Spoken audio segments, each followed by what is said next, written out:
Hello there, and welcome to Science for Sleep, a quiet place where curiosity slows down, explanations take their time, and learning is allowed to unfold gently, without urgency or expectation. Wherever you happen to be right now, whether you're listening from a dimly lit bedroom, a late-night train, a couch that's slowly becoming more comfortable by the minute, or somewhere in between, I'm glad you're here. This space exists for people who like their science calm, unhurried, and friendly enough to follow you toward rest rather than pulling you in the opposite direction. Nothing here needs to be memorized, and nothing here needs to be finished with a clear conclusion before sleep arrives. The ideas are free to drift, just like attention often does when the day finally loosens its grip.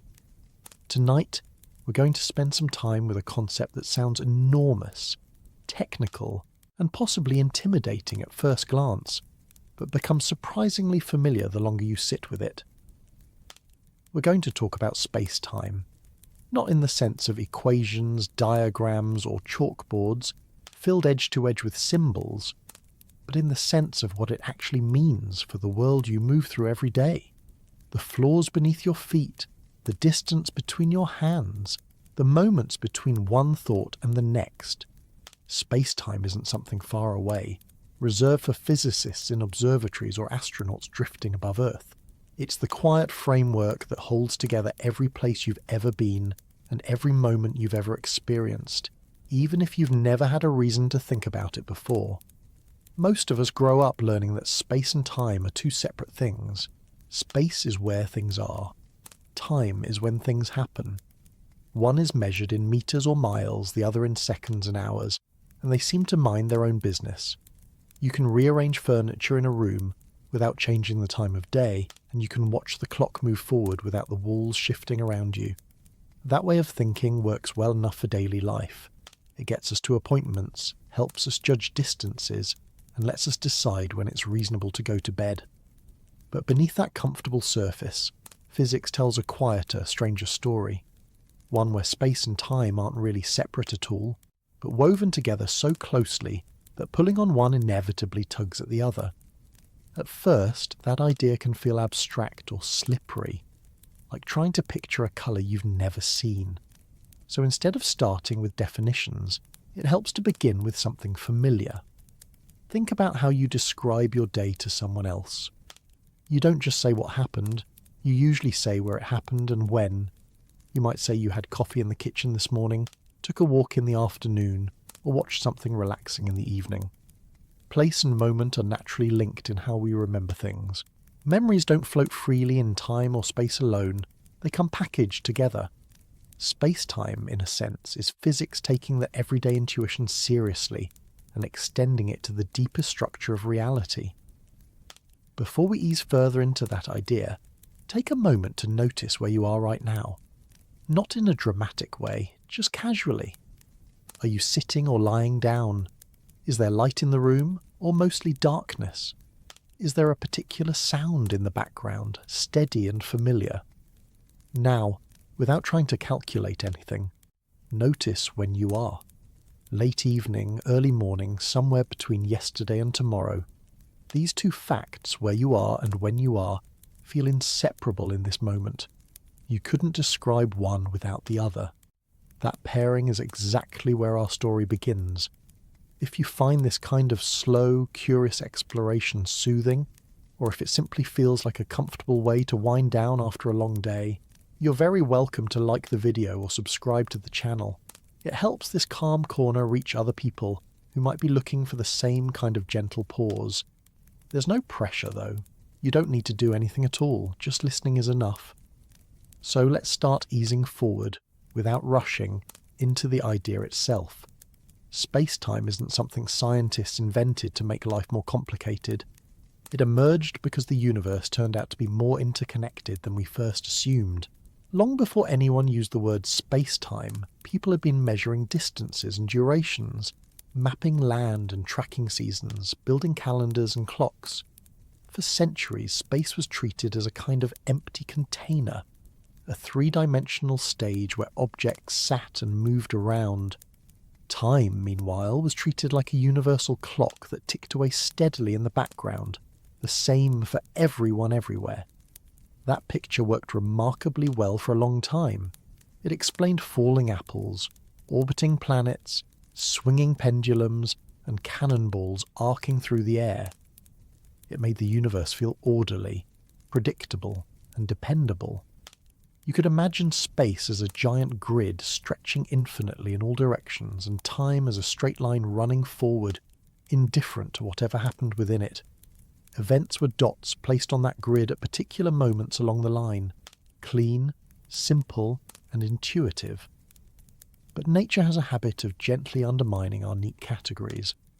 As scientists began measuring things more precisely, especially when dealing with light, very high speeds, and strong gravity, the old separation between space and time started to wobble. Experiments showed that different observers could disagree about distances and durations in ways that weren't just errors or illusions. Two people moving differently could measure the same event and come away with different answers about how long it lasted or how far apart things were, not because their clocks were broken or their rulers were bent, but because the universe itself allowed for those differences.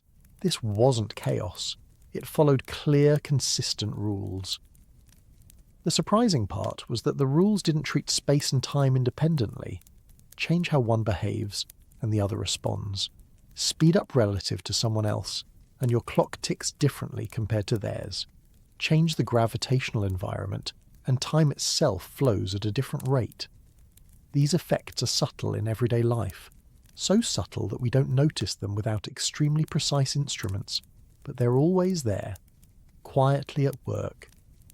To make sense of this, physics did something surprisingly elegant. Instead of trying to patch up space and time separately, it combined them into a single structure. Not as a metaphor, but as a mathematical and physical reality. Space-time became the name for that structure.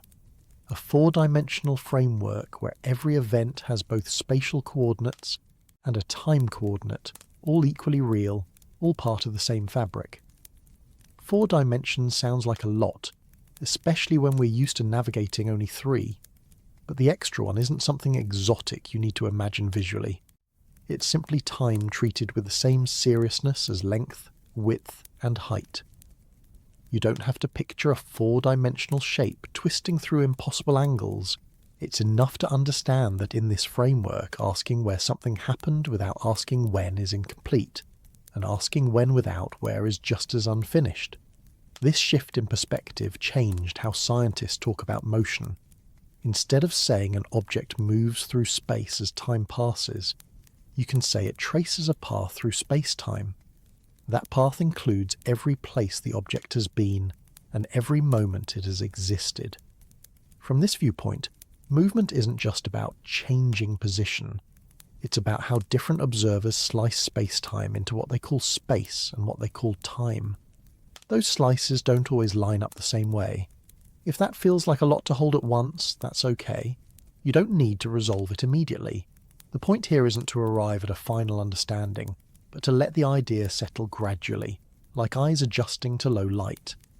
Each pass over the concept makes it a little clearer, a little less strange.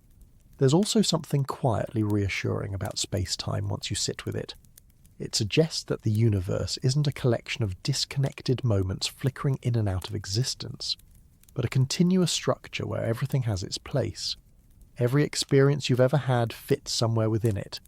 Not lost, not floating aimlessly, but part of a larger pattern that doesn't rush or forget. Let your attention rest on the simple fact that you are somewhere, at some moment, listening to a voice talk about the universe in a calm, unhurried way. That combination of place and time is not accidental. It's the most basic example of space-time in action. For a long time, the idea that space and time might not be separate lived quietly at the edges of human thought, not as a bold proclamation, but as a subtle discomfort with how neatly things had been divided. Space was treated as the arena, time as the schedule, and the two rarely crossed paths in ordinary explanations. You could point to a location on a map without caring what year it was. and you could talk about an hour passing without needing to know where you were standing when it happened. That separation felt natural, almost obvious, because it matched how our senses report the world. We look around and see space. We glance at a clock and see time. They seem to belong to different mental drawers. Yet even in everyday language, the divide is not as clean as it first appears. When you describe an event, you instinctively anchor it both ways. You do not just remember that something happened, you remember where it happened. You do not just recall a place, you recall when you were there. The two are braided together so tightly in memory that pulling them apart feels artificial. Physics eventually noticed the same thing, though it took centuries of careful measurement before the quiet tension became impossible to ignore. Before that realization took shape, the dominant picture of the universe was deeply reassuring. Space was thought of as a vast, empty container, extending in three directions, stable and unmoving. Time, meanwhile, flowed uniformly, ticking forward at the same rate everywhere, like a perfectly reliable metronome. Events happened inside space as time carried them along. This view made predictions straightforward. If you knew where something was and how fast it was moving, you could calculate where it would be later. Time served as the neutral backdrop against which all motion played out. This framework worked extraordinarily well for most situations humans cared about. It explained why apples fall, why planets orbit, why bridges stay standing, and why tides rise and fall. For daily life, engineering, and even early astronomy, it was more than sufficient. Nothing about it demanded that space and time be blended together. In fact, keeping them separate made calculation simpler and intuition happier. The first hints of trouble did not arrive with fanfare. They emerged quietly from experiments involving light and motion. Light turned out to behave in ways that resisted the old assumptions. No matter how fast an observer moved, light always appeared to travel at the same speed. This was deeply unsettling. Under the old view, speeds were supposed to add together neatly. If you ran towards something, you should measure it approaching faster than someone standing still. That logic worked for thrown balls, moving trains, and flowing rivers. Light refused to cooperate. At first, scientists tried to save the separation of space and time by inventing unseen structures, hypothetical backgrounds that light might move through. These ideas grew increasingly complicated and increasingly strained. Each new experiment tightened the knot. Eventually, the problem could no longer be treated as a technical detail. Something fundamental had to give. What gave way was the assumption that space and time were independent. Instead of forcing light to behave according to the old categories, physics allowed the categories themselves to change. This shift did not come from a desire to be clever or abstract. It came from the stubborn refusal of reality to fit inside the existing boxes. The new perspective began with a simple but radical move. Instead of treating space and time as separate ingredients of the universe, they were treated as different aspects of a single structure. Measurements of distance and duration were no longer absolute. They depended on how the observer was moving. Two people could disagree about how far apart two events were in space, or how far apart they were in time, and both could be correct within their own frames of reference. This idea does not mean that reality became subjective in a casual sense. The universe did not turn into a matter of opinion. The rules governing these differences were precise, consistent, and universal. Everyone agreed on the underlying structure. They simply sliced it differently depending on their motion. What one observer called a long distance and a short time, another might call a shorter distance and a longer time. The total structure remained the same. To make sense of this, space and time were combined into a four-dimensional framework. Each event was no longer described only by where it happened, but by when it happened as well. Together, these coordinates formed a single point in space-time. Objects moving through the universe traced out continuous paths through this four-dimensional structure. Motion was no longer just something that happened in space as time passed. It was a geometric feature of space-time itself. This shift sounds technical, but its implications are surprisingly concrete. Consider something as ordinary as two flashes of light. Under the old view, whether they happened at the same time was an absolute fact. Under the new view, simultaneity depends on the observer. Two flashes that appear simultaneous to someone standing still might not appear simultaneous to someone moving past them. There is no universal answer to the question of whether they happened at the same time. There are only answers relative to specific states of motion. That idea alone challenges a deep intuition most of us carry without realizing it. We tend to assume that the present moment is the same everywhere, that there is a single, shared now slicing cleanly across the universe. Space-time quietly removes that assumption. There is no global present that everyone agrees on. Each observer carries their own version of now, shaped by how they move through space-time. At first, this can feel unsettling, as though the ground has shifted under a concept we relied on without noticing. But the unease fades when you recognize that this does not disrupt everyday experience. At the speeds and gravitational conditions we normally encounter, these differences are tiny. They exist, but they are far too small to matter for cooking dinner, catching a bus, or falling asleep at night. The old separation of space and time remains a perfectly good approximation for daily life. What changes is not how life feels, but how deeply we understand what is happening beneath it.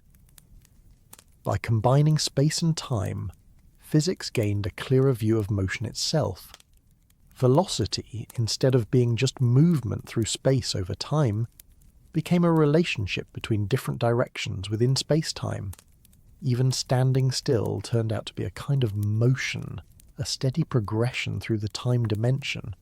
Everyone, regardless of how they move through space, is always moving through space-time. The only difference is how that motion is distributed between spatial directions and the temporal one. This reframing leads to an unexpected conclusion. If you move faster through space, you move more slowly through time. Not as a metaphor, but as a measurable effect. Clocks carried by fast-moving objects tick more slowly than clocks at rest relative to an observer. This is not because the clocks malfunction. It is because time itself is part of the structure being navigated. Motion through space-time has consequences for how time accumulates. Again, this sounds dramatic, but it is also deeply consistent. The universe is not playing tricks. It is obeying a geometry that simply differs from our everyday assumptions. Space and time are not separate ingredients mixed together.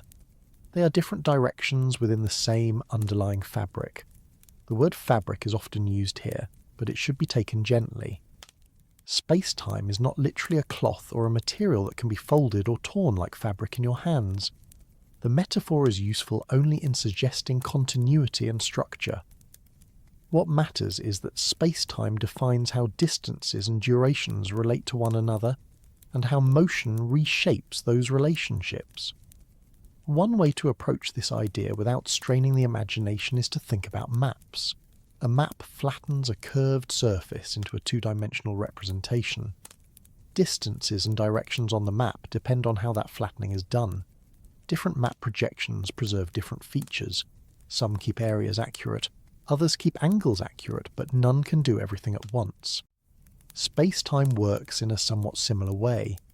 Different observers project the four-dimensional structure into their own three-dimensional space and one-dimensional time.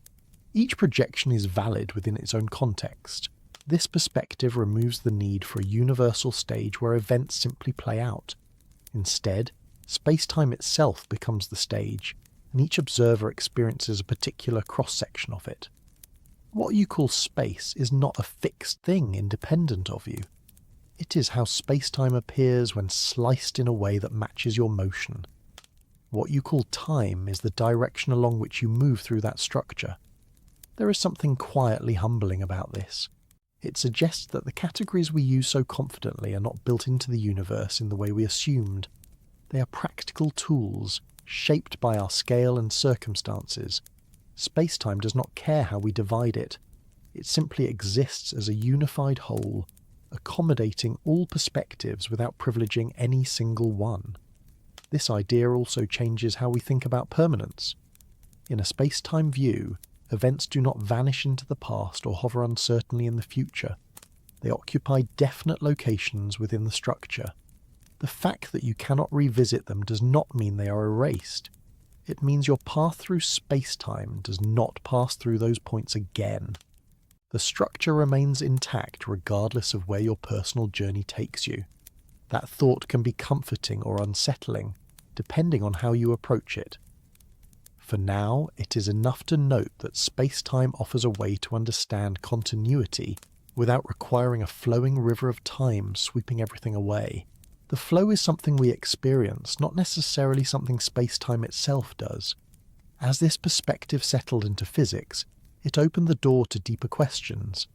If space and time are unified, what else might be folded into the structure of the universe? What role does gravity play? Why does motion reshape time? How does light fit so naturally into this picture? These questions did not arrive all at once. They emerged gradually, each one nudging the understanding a little further from familiar ground. What matters here is that the idea of space and time not being separate was not a loud revolution. It was a quiet correction. A recognition that the universe was not obligated to match human intuition, and that deeper coherence sometimes requires letting go of categories that once seemed obvious. Space and time are not separate things stitched together later. They are aspects of a single framework that quietly underlies every step you have ever taken, and every moment you have ever noticed passing. For most of human history, space was imagined as something inert and passive, a kind of silent container that held everything else. It did not act, it did not respond, and it certainly did not move. It simply existed, vast and empty, waiting for objects to occupy it. This idea was so comfortable and so useful that it rarely drew attention to itself. You could draw a grid on paper, label directions, and imagine the universe laid out the same way, extending endlessly. Time, meanwhile, ticked forward independently, unaffected by what filled that grid. Events happened in space, during time, and the two politely stayed out of each other's way. This view did not come from carelessness or lack of imagination. It emerged because it worked extraordinarily well. If you wanted to describe how a stone falls, how a wheel turns, or how a planet traces its path across the sky, treating space as fixed and time as universal gave reliable answers. Engineers could build bridges, astronomers could predict eclipses, sailors could navigate oceans. There was no obvious reason to suspect that the stage itself was doing anything interesting. In that picture, motion was something objects did relative to space. You could ask how fast something was moving and mean how quickly it changed its position within that static backdrop. Space provided the reference, the unmoving frame against which all movement was measured. Time, equally steady, told you how long the change took. Together they formed a simple, intuitive system. Nothing about it suggested that space might have its own behaviour. Even emptiness was thought of as truly empty. Remove all matter, all light, all fields, and what remained was pure space, identical everywhere, featureless and unaffected by what once passed through it. This idea of absolute space was deeply embedded in classical physics. It was the invisible scaffold supporting every calculation. But cracks began to form when scientists pushed beyond familiar scales and conditions. As measurements grew more precise and experiments more ambitious, the assumption of a fixed stage started to feel less secure. Light once again played a central role. Its behaviour did not align neatly with the idea of space as a passive background. Light did not need a medium, did not slow down as expected, and did not respond to motion in the way other things did. At the same time, questions about motion itself grew sharper. If space was truly absolute, there should be a clear distinction between being at rest and being in motion. Yet experiments repeatedly failed to identify any absolute state of rest. No matter how carefully observers measured, they could not tell whether they were moving uniformly or standing still without referencing something else. motion seemed to be relative all the way down. This realization nudged physics toward a quieter but more profound question. If you cannot tell whether you're moving through space, or space is simply defined relative to other objects, what exactly is space doing? Is it really an independent entity, or is it more deeply connected to the things within it? The answer that eventually emerged did not come all at once. It arrived through a gradual shift in perspective. Instead of asking how objects move through space, physics began asking how motion is defined in the first place. Instead of treating space as a rigid container, it became possible to treat it as part of the system, something that could participate in physical processes. This shift was subtle at first. The idea of space-time had already blurred the boundary between space and time, showing that measurements of distance and duration depend on the observer's motion. That alone weakened the notion of a universal unmoving stage, but there was still room to imagine space-time as fixed, even if observers sliced it differently. The deeper change came when gravity entered the picture in a new way. In the older view, gravity was a force acting across space. Massive objects pulled on one another, reaching out invisibly and instantaneously, influencing motion without altering the space between them. Space itself remained unchanged, merely hosting the interaction. This worked well for many purposes, but it came with unanswered questions. How did gravity know how strong to be? Why did it affect all objects the same way regardless of their composition? And how did it fit with the new understanding of space-time, where nothing could influence anything else faster than light? The answer that emerged was radical but remarkably simple once accepted. Gravity was not something acting within space. It was something space, or more accurately space-time, did. Instead of objects pulling on one another across a passive background, massive objects changed the structure of space-time itself. Motion then followed that structure naturally. In this view, space-time stopped being an empty stage and became an active participant. It could curve, stretch, and respond to the presence of mass and energy. Objects did not move the way they did because they were being pulled by an invisible force. They moved the way they did because they were following the straightest possible paths through a curved space-time. The word straight here needs careful handling. In everyday language, straight means what a ruler shows on a flat surface. In space-time, straight means something slightly different. It means a path that follows the geometry of the structure without any external influence. On a curved surface, like the Earth, the straightest path between 2 points is not a straight line on a map. It is a curve that follows the surface itself. Space-time works in a similar way, though with one extra dimension and far subtler curvature. Once this idea took hold, space could no longer be thought of as inert. It had properties, it could respond, it could influence motion.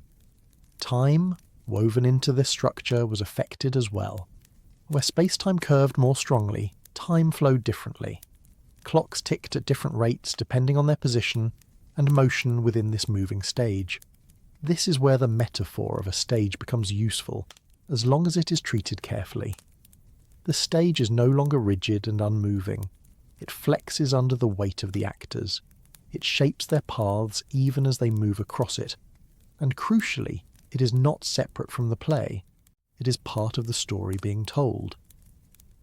What makes this idea especially striking is how little it disrupts everyday experience. You do not feel space-time bending beneath your feet. Your room does not appear distorted. Time does not suddenly speed up or slow down in a way you can notice. The effects are real, but they are small under ordinary conditions. Earth's gravity curves space-time gently. The resulting effects on time and distance are measurable with precise instruments, but not with human senses. This subtlety is why the old picture survived so long. For most practical purposes, treating space as empty and time as universal works well enough.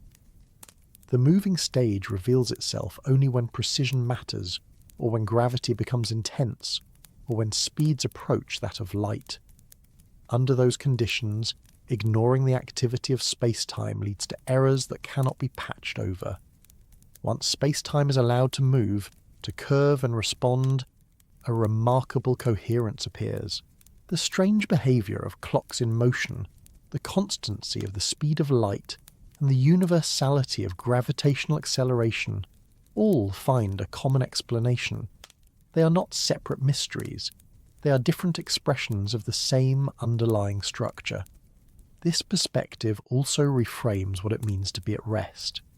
In a moving space-time, rest is no longer defined relative to an absolute background. It is defined relative to the local structure of space-time itself. An object at rest is simply following a path that aligns with the curvature around it. There is no deeper stillness beneath that. Even emptiness changes meaning. A region of space-time with no matter is not necessarily trivial. It still has structure. It can carry gravitational waves, ripples in space-time itself that propagate outward when massive objects move violently. These waves are not vibrations of something sitting inside space. They are vibrations of space-time. The stage is shaking, not the props. This idea would have seemed absurd under the old view. How can nothing vibrate? How can emptiness ripple? The answer is that space-time is not nothing. It is not a container waiting to be filled. It is a physical entity with properties, even in the absence of matter. Its behaviour can be measured. Its disturbances can be detected. Its geometry can be mapped. Yet calling space-time a thing can be misleading if taken too literally. It is not a substance in the way air or water is a substance. You cannot scoop it up or isolate it. Its reality is expressed through relationships, through how distances, durations and paths behave. It exists in the rules that govern measurement and motion. Thinking this way requires letting go of a deeply ingrained habit. We're used to imagining causes acting within a fixed arena. Space-time asks us to imagine the arena itself as dynamic, shaping causes and effects by its geometry. This is not something the human brain evolved to do intuitively. It takes time, repetition and patience to feel even slightly comfortable. One way to soften the transition is to notice how often we already accept dynamic backgrounds without much trouble. Weather patterns shape how sound travels, ocean currents shape how boats move, the shape of a landscape shapes how rivers flow.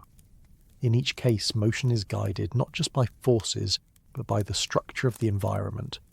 Space-time extends this idea to the deepest level, making the environment itself part of fundamental physics. Once space is no longer empty, and time no longer independent, the universe starts to look less like a clockwork machine ticking in a void, and more like a continuously evolving structure. Not evolving in the sense of changing arbitrarily, but responding consistently to what exists within it. Mass and energy tell space-time how to curve. Curved space-time tells matter how to move. Neither stands alone. This mutual relationship replaces the old image of dominance and passivity. Space is not merely where things happen, it participates. Time is not merely a parameter counting events, it responds. The stage and the actors are locked in a quiet dialogue, each shaping the other without ever needing a conductor. None of this requires you to visualize impossible shapes or imagine yourself floating outside reality. It only requires accepting that the simplest picture is not always the deepest one. The empty stage was a useful idea, but it was an approximation. The moving stage is richer, more flexible, and better suited to the universe we actually inhabit.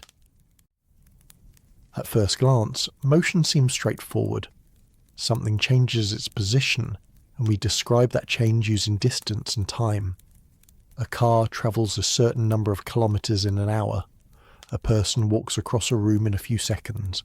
The faster the motion, the more distance covered in less time. This way of thinking feels so natural that it rarely invites deeper scrutiny. Distance is distance. Time is time. Motion simply links the two. For most everyday situations, this picture works perfectly well. You do not need to worry about how motion reshapes distance when you walk to the kitchen, and you do not notice time behaving differently when a train accelerates. The world behaves politely at human speeds and scales. But beneath that polite surface, something more subtle is happening. Motion does not merely take place within space and time. It actively reshapes how distance and duration are measured. This idea does not come from philosophical speculation. It comes from careful observation. When scientists began comparing measurements made by observers in different states of motion, they found something unexpected. The observers did not always agree. They could measure the same event and report different distances or different durations, even when using perfectly functioning instruments. These differences were not mistakes. They followed precise, predictable rules. The key realization was that distance and duration are not absolute properties of events. They are relational. They depend on how the observer is moving relative to what is being observed.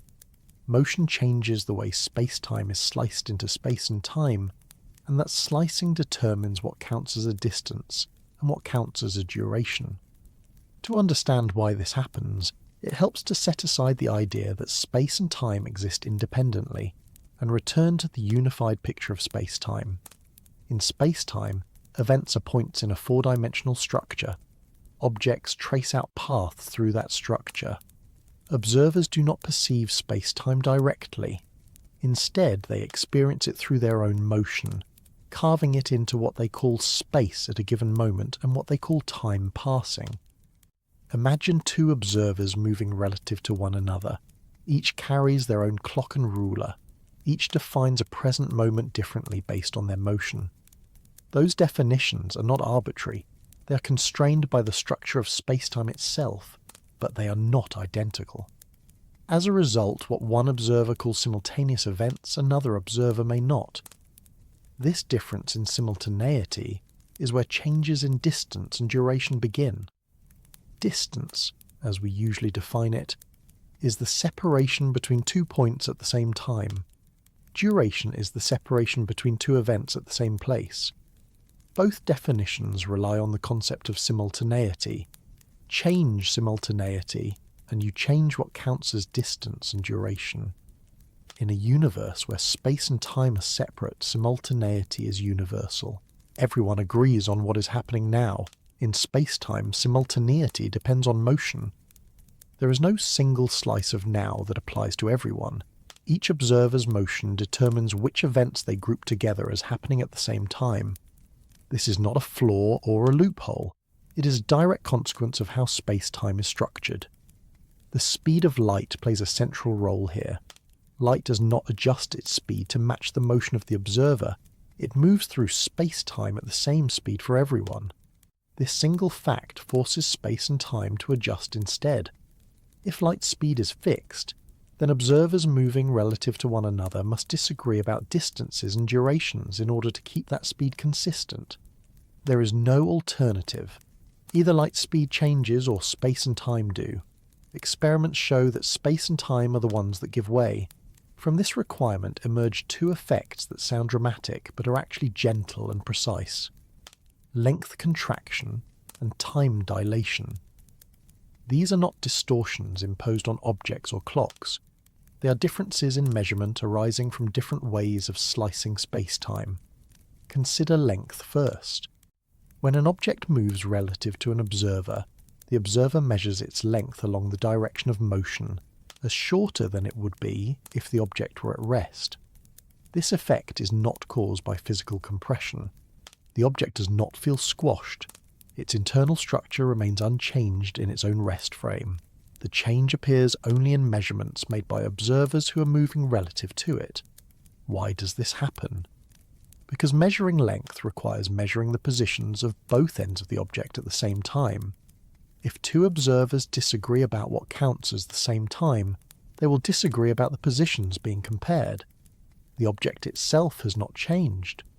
The slice of space-time used to measure it has. Time dilation works in a complementary way. A clock moving relative to an observer ticks more slowly according to that observer. Again, this is not because the clock malfunctions. From the clock's own perspective, it ticks normally. The difference arises because the observer's definition of time does not align with the clock's path through space-time.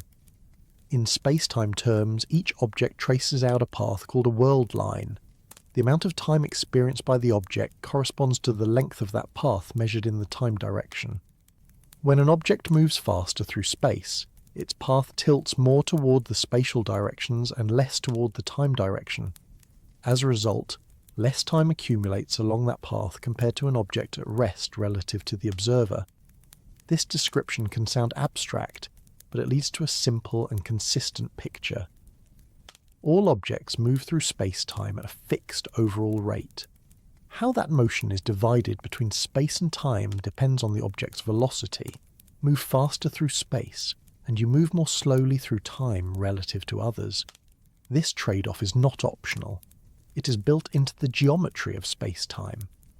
Motion redistributes how progress is made through the 4 dimensions. Distance and duration are not independent currencies. They are 2 sides of the same account. One way to soften this idea is to notice that we already accept similar trade-offs in other contexts. When you move diagonally across a floor, part of your motion goes in one direction and part in another. You cannot move entirely north and entirely east at the same time. The total motion is divided between directions. Space-time extends this idea to include time as direction of motion. This does not mean time is identical to space. The geometry of space-time treats the time dimension differently, with a different sign in the underlying structure. That difference ensures causality and preserves the order of events. But it does mean that motion through time is just as real as motion through space. Because these effects depend on speed, they're usually tiny. At everyday velocities, the changes in distance and duration are far too small to notice. A person walking down the street experiences time dilation, but by such a minuscule amount that it is completely negligible. Even commercial airplanes only produce differences measurable with atomic clocks. The small size of the effect is not a weakness of the theory. It is the reason it went unnoticed for so long. Nature did not hide it. Humans simply did not move fast enough or measure precisely enough to see it. Once the effect was measured, however, it became impossible to ignore. Atomic clocks flown around the world tick differently from those left on the ground. Particles created in the upper atmosphere survive longer when moving quickly toward Earth than they would if stationary. These are not interpretations, they are observations. What is striking is how cleanly these observations fit into the space-time picture. There is no need for extra mechanisms or corrections. Motion changes distance and duration because space-time is unified. Measurement depends on the observer's path through that structure. This also explains why there is no privileged observer. No one is more correct than anyone else. Each observer's measurements are valid within their own frame of motion.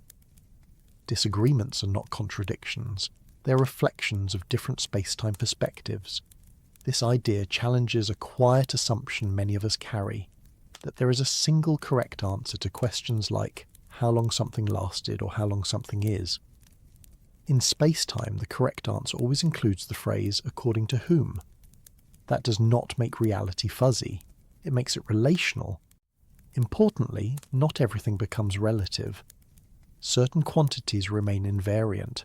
The space-time interval between events, a combination of spatial and temporal separation, is the same for all observers. This invariant replaces absolute distance and absolute time as the deeper measure of separation. It is the underlying structure that everyone agrees on, even when their individual measurements differ. This balance between relativity and invariance is what gives space-time its stability. Observers may disagree about distances and durations, but they agree about the fundamental relationships encoded in space-time itself. The universe does not dissolve into inconsistency. It becomes more structured, not less. From this perspective, motion is not merely something that happens against a background. It is an active participant in shaping experience. How fast you move determines how you carve space-time into moments and distances. That carving determines what you measure. This has subtle consequences for how we think about aging, synchronization, and sequence. Clocks moving differently do not remain synchronized. Paths through space-time accumulate different amounts of time. There is no universal clock ticking for everyone. There are only local clocks following local paths.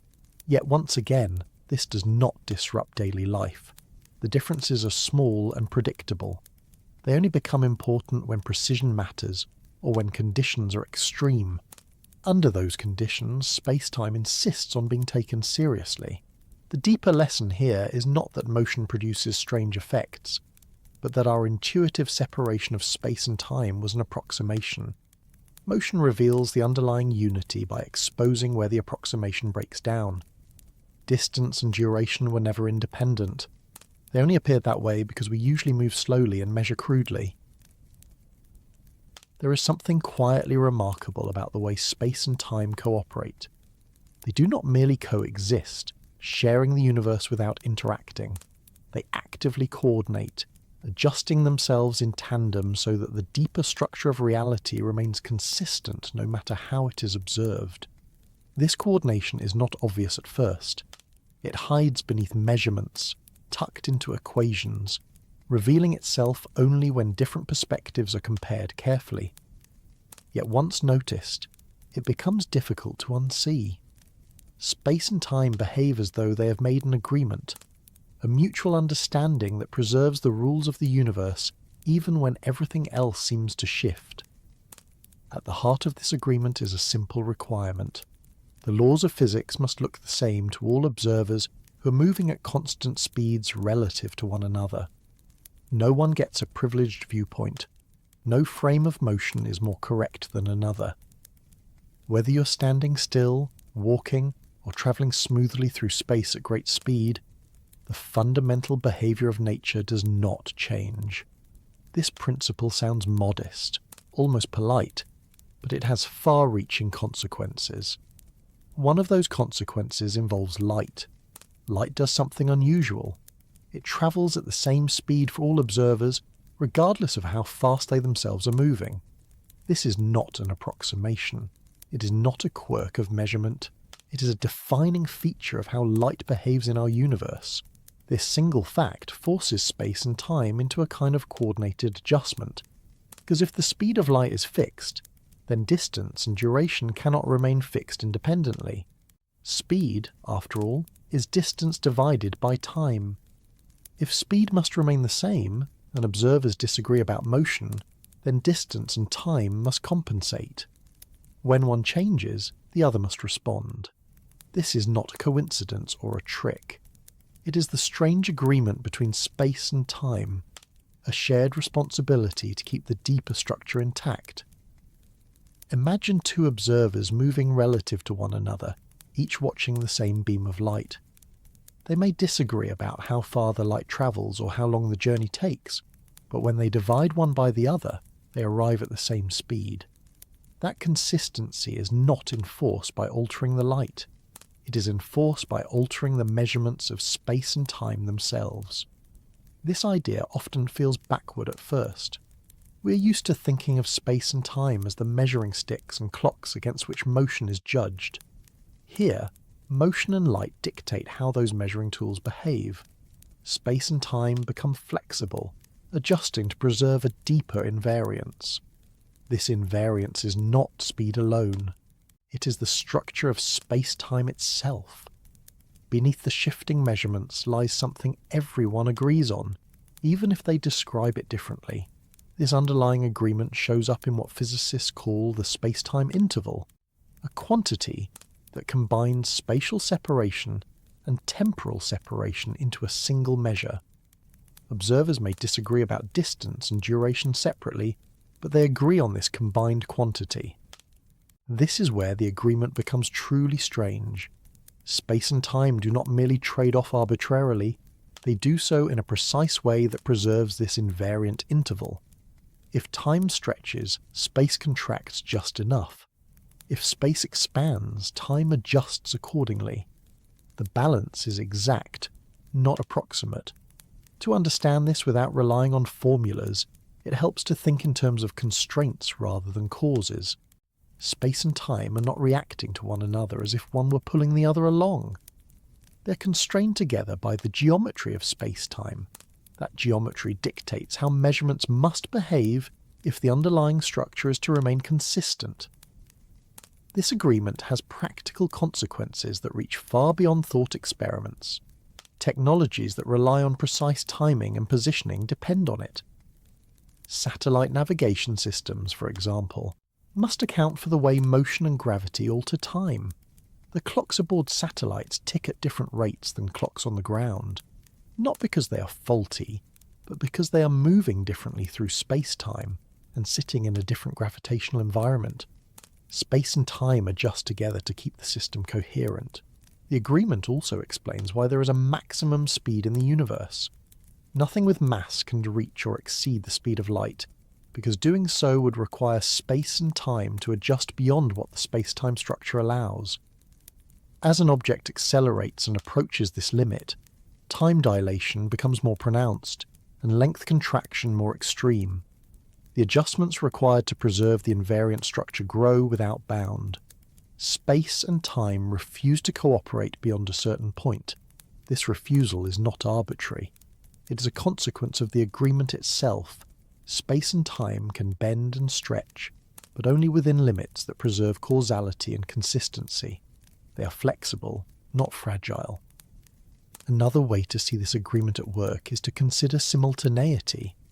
Whether two events happen at the same time depends on the observer's motion. This seems counterintuitive until you recognize that simultaneity is part of how space-time is sliced into space and time. Different observers slice differently. The agreement ensures that these different slices all fit into the same underlying structure. No observer's slice is more real than another's. They are simply different perspectives on the same space-time. The agreement between space and time allows these perspectives to coexist without contradiction. This perspective also reshapes how we think about causality. Even though observers disagree about simultaneity, they agree about cause and effect. Events that can influence one another remain ordered the same way for everyone. The agreement between space and time preserves this ordering by limiting how measurements can differ. Light cones, which define the possible influence of events, remain consistent across all frames of motion. Here again, the agreement is subtle but firm. Space and time are flexible enough to allow relative motion without breaking the universe into inconsistent pieces, but structured enough to prevent paradoxes. They give just enough and no more. This balance becomes even more striking when gravity enters the picture. Gravity affects both space and time. Clocks tick more slowly in stronger gravitational fields. Distances are warped. Yet even here, the agreement holds. Space and time adjust together so that the space-time structure remains coherent. Pass through space-time curve, but the rules governing those curves remain consistent. In this sense, gravity does not break the agreement, it expresses it. Gravity is space-time responding to mass and energy, bending in a way that preserves the same underlying relationships. The agreement between space and time is not limited to motion alone. It extends to how space-time responds to everything that exists within it. What makes this agreement especially interesting is that it is not something imposed from outside. There is no external referee ensuring that space and time behave properly. The agreement is built into the geometry of space-time itself. It is how the universe is structured. From a human perspective, this can feel like an unexpected kindness. Reality could have been far messier. Different observers could have experienced fundamentally incompatible worlds.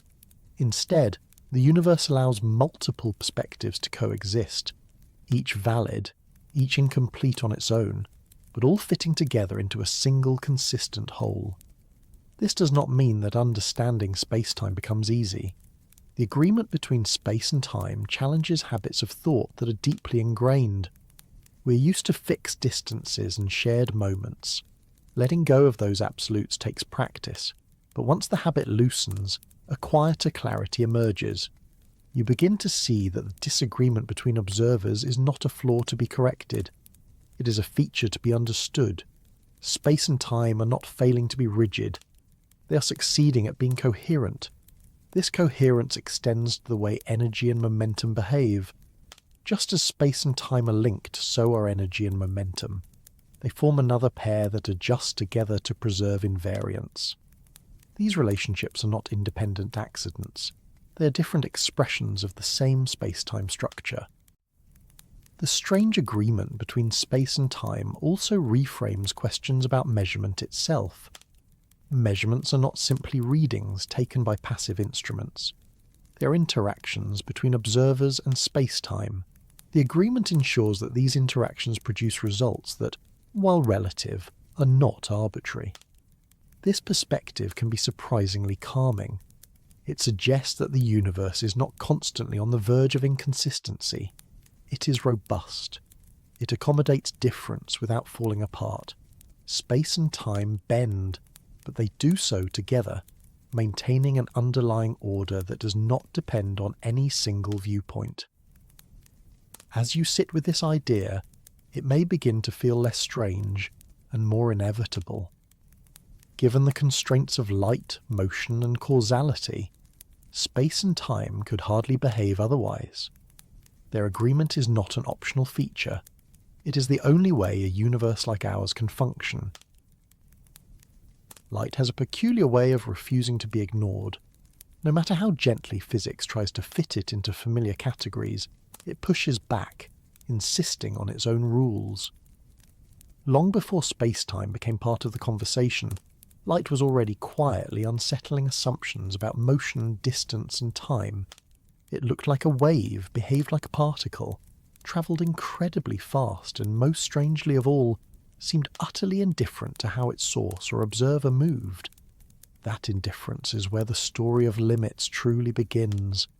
In everyday life, speeds add together in a way that feels obvious.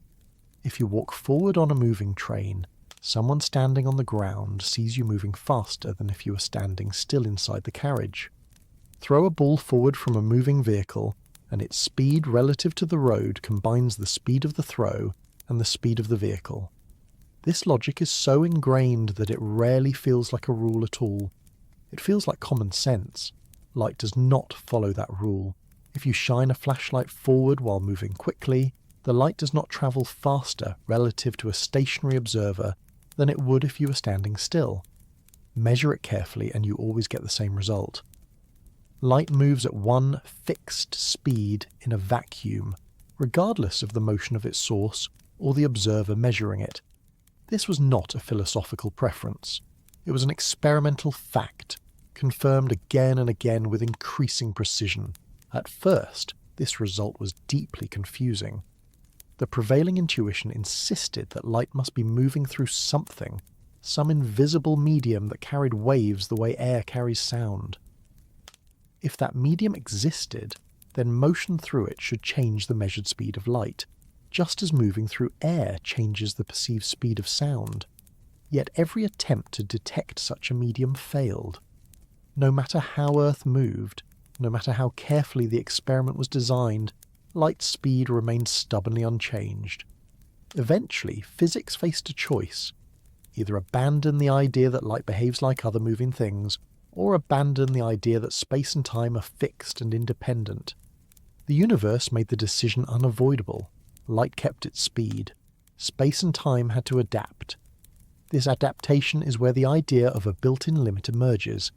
The speed of light is not merely the speed at which light happens to travel. It is the maximum speed at which information, influence, or causation can propagate through space-time. Nothing with mass can reach or exceed it, not because of a mechanical barrier, but because of how space-time itself is structured. This limit is not imposed from outside. It is not like a speed limit sign posted by the universe. It arises naturally from the way space and time cooperate to preserve consistency. As an object accelerates and approaches this maximum speed, the adjustments required of space and time become more extreme. Time dilation increases. Length contraction becomes more pronounced. Energy requirements grow rapidly. Each step closer demands disproportionately more effort. From the object's own perspective, nothing unusual happens locally. Its clock ticks normally. Its dimensions remain unchanged. The difficulty appears only when comparing perspectives. From the viewpoint of an external observer, the object's progress through time slows relative to theirs. To reach the speed of light would require time. From the object's own perspective, to stop entirely relative to that observer. Space-time does not allow that. This is why the speed of light is better understood not as a property of light itself, but as a property of space-time. Light travels at that speed because that speed defines how space-time is stitched together. It marks the boundary between what can be causally connected and what cannot. To see this boundary more clearly, it helps to think in terms of signals rather than objects.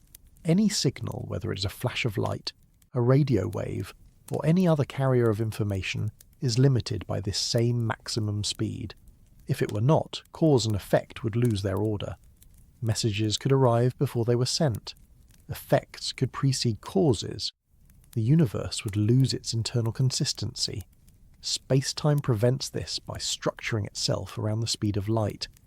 Events are surrounded by regions that define what they can influence and what can influence them. These regions are not arbitrary. They are determined by how fast signals can travel. Light traces the boundary. Within that boundary, events can be connected. Outside it, they cannot. No amount of effort or ingenuity can bridge that gap because it is not a matter of engineering. It is a matter of geometry. This geometry becomes easier to appreciate when you stop thinking of speed as something that happens in space alone. Speed is a relationship between space and time. By fixing the maximum possible speed, space-time fixes how these two dimensions relate to one another. They are not free to vary independently. Their agreement, discussed earlier, is anchored by this limit. One of the more counterintuitive consequences of this limit is that adding speeds does not work the way we expect at high velocities. If you move at half the speed of light and shine a flashlight forward, the light does not move at 1.5 times the speed of light. It still moves at the same speed. The additional motion is absorbed into changes in time and space measurements instead. This absorption feels unnatural because it contradicts everyday intuition, but it preserves something more important than intuition. It preserves causality. It ensures that the order of events remains meaningful. The closer an object gets to the speed of light, the more space-time resists further acceleration. Not through friction or force, but through geometry. Time slows down relative to external observers. Distances along the direction of motion contract. Energy increases dramatically. Each of these effects is space-time enforcing its limit. It is tempting to imagine this limit as a barrier that could, in principle, be broken with enough power or advanced technology. But that image misses the point. The limit is not something standing in the way. It is the shape of the way forward. There is no path through space-time that exceeds this speed, just as there is no path on the surface of a sphere that reaches beyond its surface without leaving it altogether. This limit also clarifies why massless particles, like light itself, behave differently from objects with mass. Light does not experience time in the same way massive objects do.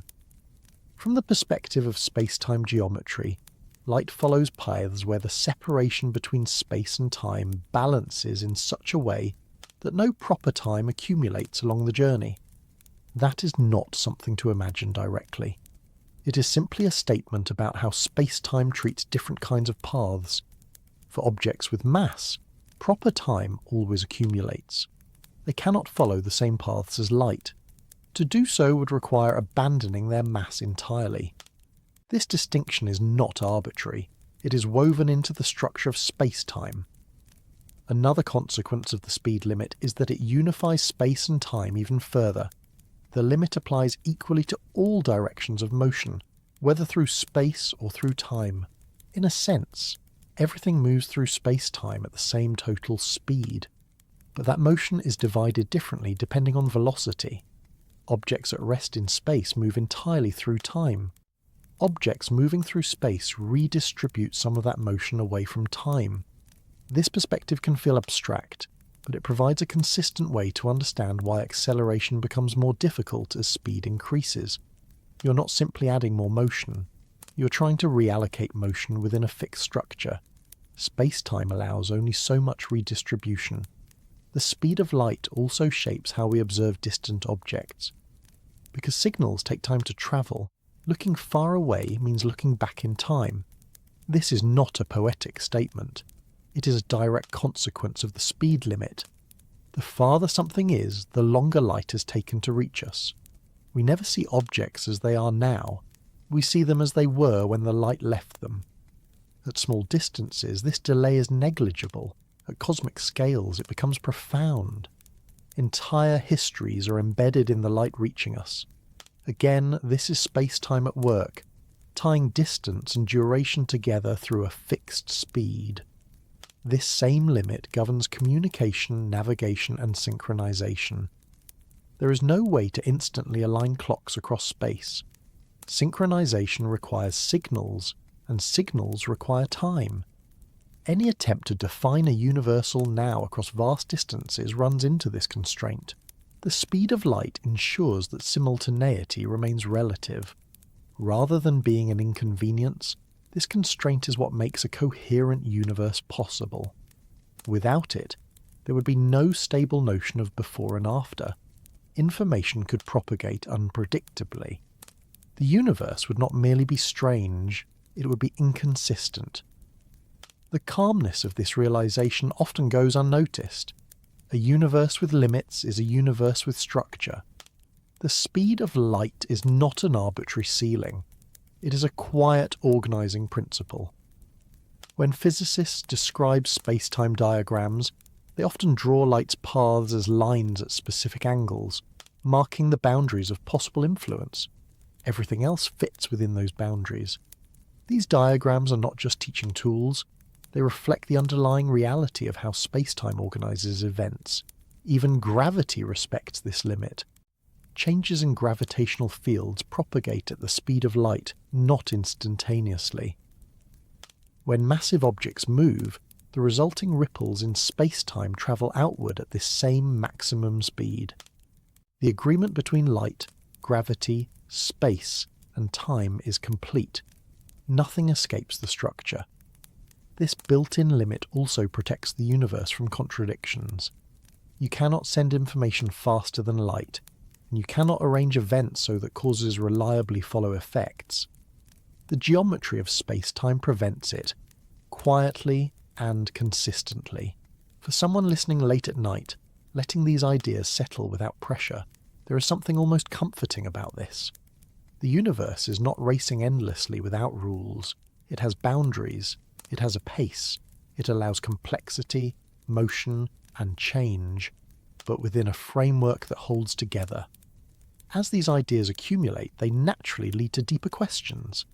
If light defines the structure of space-time and imposes a universal limit, then what happens when space-time itself is curved? How does light move through such a structure? How do paths that look straight become bent? There is a moment, often subtle, when the idea of simultaneity begins to loosen its grip. Until then, it feels unquestionable. Two events either happen at the same time or they do not. The present moment seems like a clean slice through reality, shared by everyone everywhere. Noon is noon. Now is now. This assumption is so deeply woven into daily experience that it rarely feels like an assumption at all. It feels like a fact. And yet, when motion, light, and space-time are taken seriously together, simultaneity becomes something far less rigid. It does not disappear, but it changes character. It stops being universal and becomes dependent on perspective.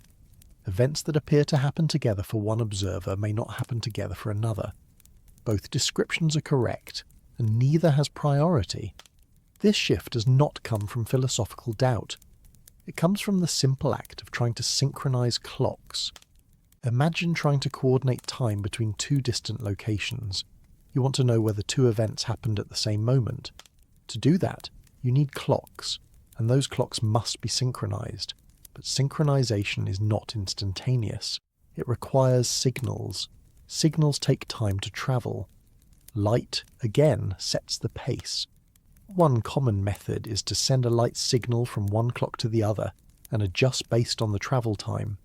This works well, but only if you assume that the light travels at the same speed in both directions. That assumption is not optional. It is built into the method, and it turns out to be deeply consequential. Now introduce motion. Suppose two observers are moving relative to one another. each trying to synchronize clocks spread out along their own frame of reference. Each uses light signals. Each assumes the speed of light is the same in all directions. Both are correct. Yet the resulting synchronizations do not match. What one observer calls simultaneous, the other does not. This is not because one made a mistake. It is because simultaneity itself depends on how space-time is sliced into space and time. Different states of motion produce different slices. To see why, it helps to return to the idea of space-time as a four-dimensional structure. Events exist as points within that structure. An observer's sense of the present corresponds to a particular three-dimensional slice through space-time. That slice includes all the events the observer considers to be happening at the same time. Change the observer's motion, and the orientation of that slice changes. The slice tilts. Events that were grouped together before are now separated. Events that were separated may now align. The structure itself does not change. Only the perspective does. This tilting is not arbitrary. It follows precise geometric rules dictated by the speed of light. Light's fixed speed ensures that the boundary between what can influence what remains consistent. Simultaneity, however, is free to vary within those constraints. The consequence is subtle, but profound. There is no single, global present moment shared by all observers. There are many local presents, each tied to a particular state of motion. These presents overlap, intersect, and diverge, but none can claim universal authority. At everyday speeds, this difference is negligible. The tilting is so slight that it goes unnoticed. For all practical purposes, people agree on what is happening now. The disagreement only becomes apparent when relative speeds approach a significant fraction of the speed of light, or when measurements become extremely precise.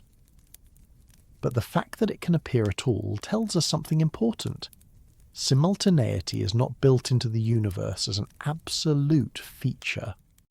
It is a relational concept, emerging from how observers move through space-time. This realization often feels more unsettling than time dilation or length contraction. Slower clocks and shorter lengths can be accepted as measurement effects. Losing a shared now feels more personal. It challenges how we think about experience itself. We tend to imagine reality unfolding moment by moment, with everyone advancing together. Space-time suggests a different picture. Events exist within a structured whole, and observers experience different sequences depending on how they move. This does not mean that events can occur in any order. Causality remains intact. Events that can influence one another maintain their order for all observers. A cause always precedes its effect. What changes is the ordering of events that are too far apart to be causally connected. If two events are separated by enough distance that no signal travelling at or below the speed of light could connect them, then different observers are free to disagree about their temporal order. One may say A happened before B, another may say B happened before A, a third may say they happened at the same time. None of these descriptions contradict physical law, because no causal relationship exists between the events. This freedom is not a flaw. It is a reflection of the structure of space-time. The universe does not require a fixed order where no influence is possible. It only requires consistency where influence exists. Understanding this distinction helps soften the discomfort. Simultaneity fails only where it does not matter physically. Where cause and effect are involved, space-time enforces agreement. This brings us back to light cones, though without needing diagrams. Every event divides space-time into regions. There is a set of events that could have influenced it, a set that it could influence, and a set that is too far away to matter. Simultaneity disagreements occur only in that third set. From within that structure, the idea of a universal now becomes unnecessary. The universe functions perfectly well without it. Processes unfold. Causes lead to effects. Observers experience sequences, all without requiring a single shared moment. This perspective also reframes how we think about synchronization in practice. Global systems that rely on precise timing, such as navigation satellites, do not assume absolute simultaneity. They account for relative motion and gravitational effects. They operate within space-time, not outside it. The loss of universal simultaneity also reshapes philosophical questions about the present. If there is no single now, what does it mean to say something exists now? The space-time view suggests that existence is not confined to a moving present. Events exist at their locations in space-time, regardless of whether they are labelled past, present, or future by a particular observer. This does not mean that experience is an illusion. We still experience a present moment. That experience is real, but it is local. It belongs to a particular path through space-time. It is not a global feature imposed on the universe as a whole. Seen this way, the present becomes something like a personal horizon, defined by motion and perspective. It is no less meaningful for being local. In fact, its locality may be what gives it its richness. The idea that simultaneous no longer means together also helps clarify earlier effects. Length contraction relies on simultaneity. To measure the length of a moving object, you must record the positions of its ends at the same time. Different observers choose different sets of simultaneous events, leading to different lengths.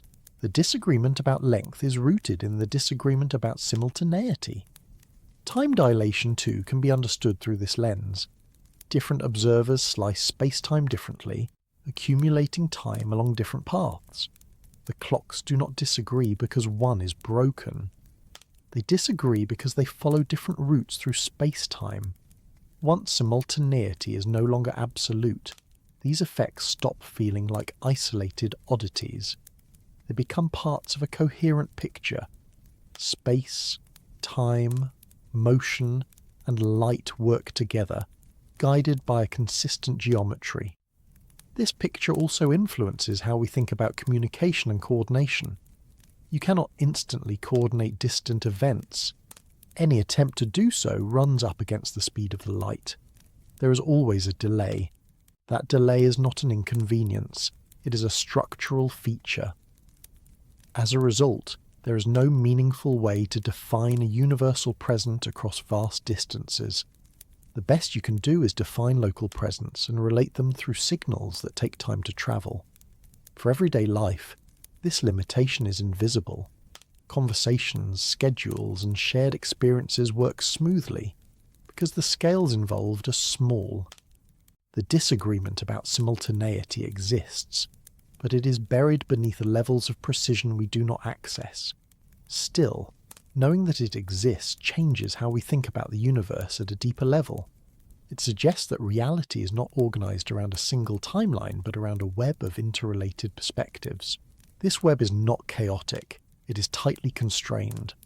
Observers may disagree about timing, but they agree about structure. They agree about the speed of light. They agree about causality. They agree about the geometry of space-time. The phrase, "at the same time," turns out to be shorthand, useful within a given frame of reference, but not a universal statement. It works locally, fails globally, and that is exactly what space-time requires. This realization often marks a turning point. Once simultaneity is understood as relative, the universe stops being something that unfolds in lockstep everywhere. It becomes something richer, layered, and more flexible. At some point, gravity stopped looking like a force and started looking like a property.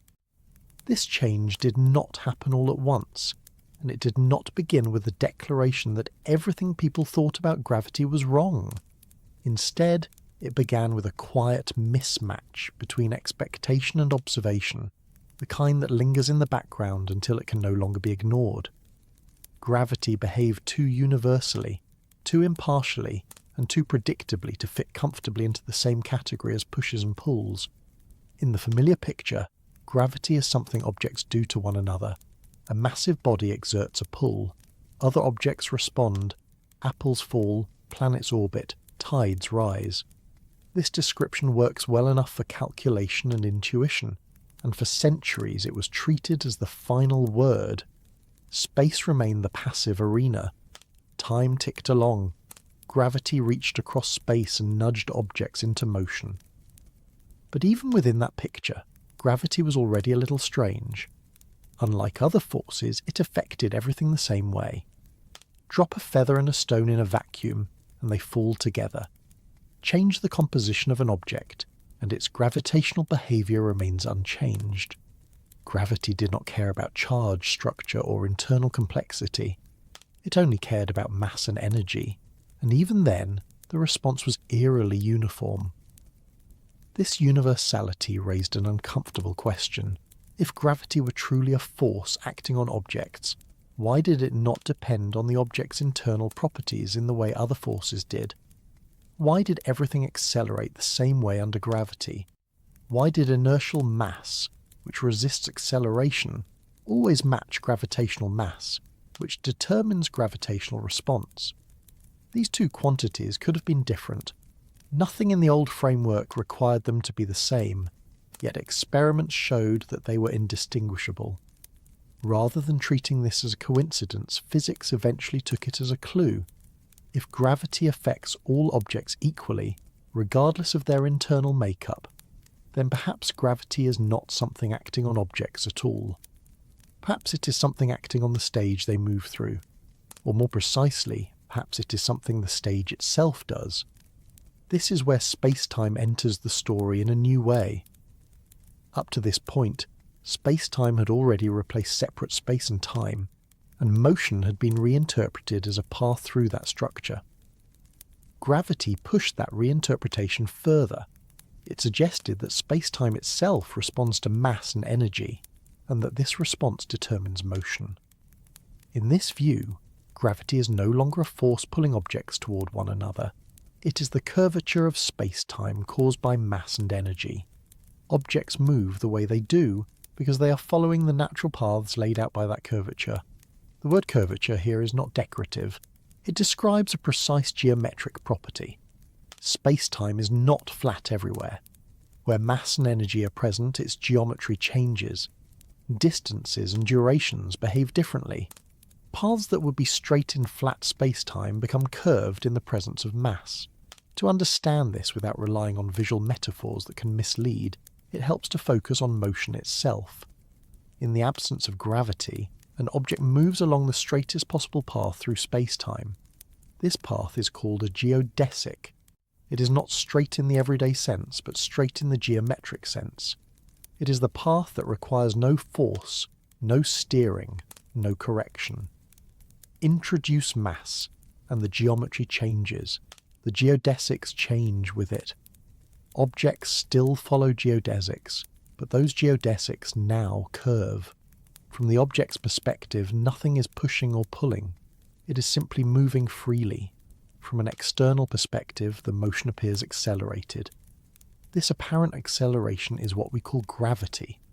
This reinterpretation does something remarkable. It explains why gravity affects all objects the same way. If gravity is geometry, not force, then objects are not responding differently because they are not responding at all. They are simply moving through a curved space-time. Their internal properties are irrelevant. It also explains why gravity affects time as well as space. In the old view, gravity pulled objects through space. Time remained untouched. In the geometric view, space-time is a single structure. When it curves, both spatial distances and temporal durations are affected. This is why clocks tick differently in different gravitational environments. A clock closer to a massive object ticks more slowly than a clock farther away. This is not because gravity interferes with the clock's mechanism. It is because time itself is distributed differently within curved space-time. This effect is subtle near Earth, but it is real and measurable.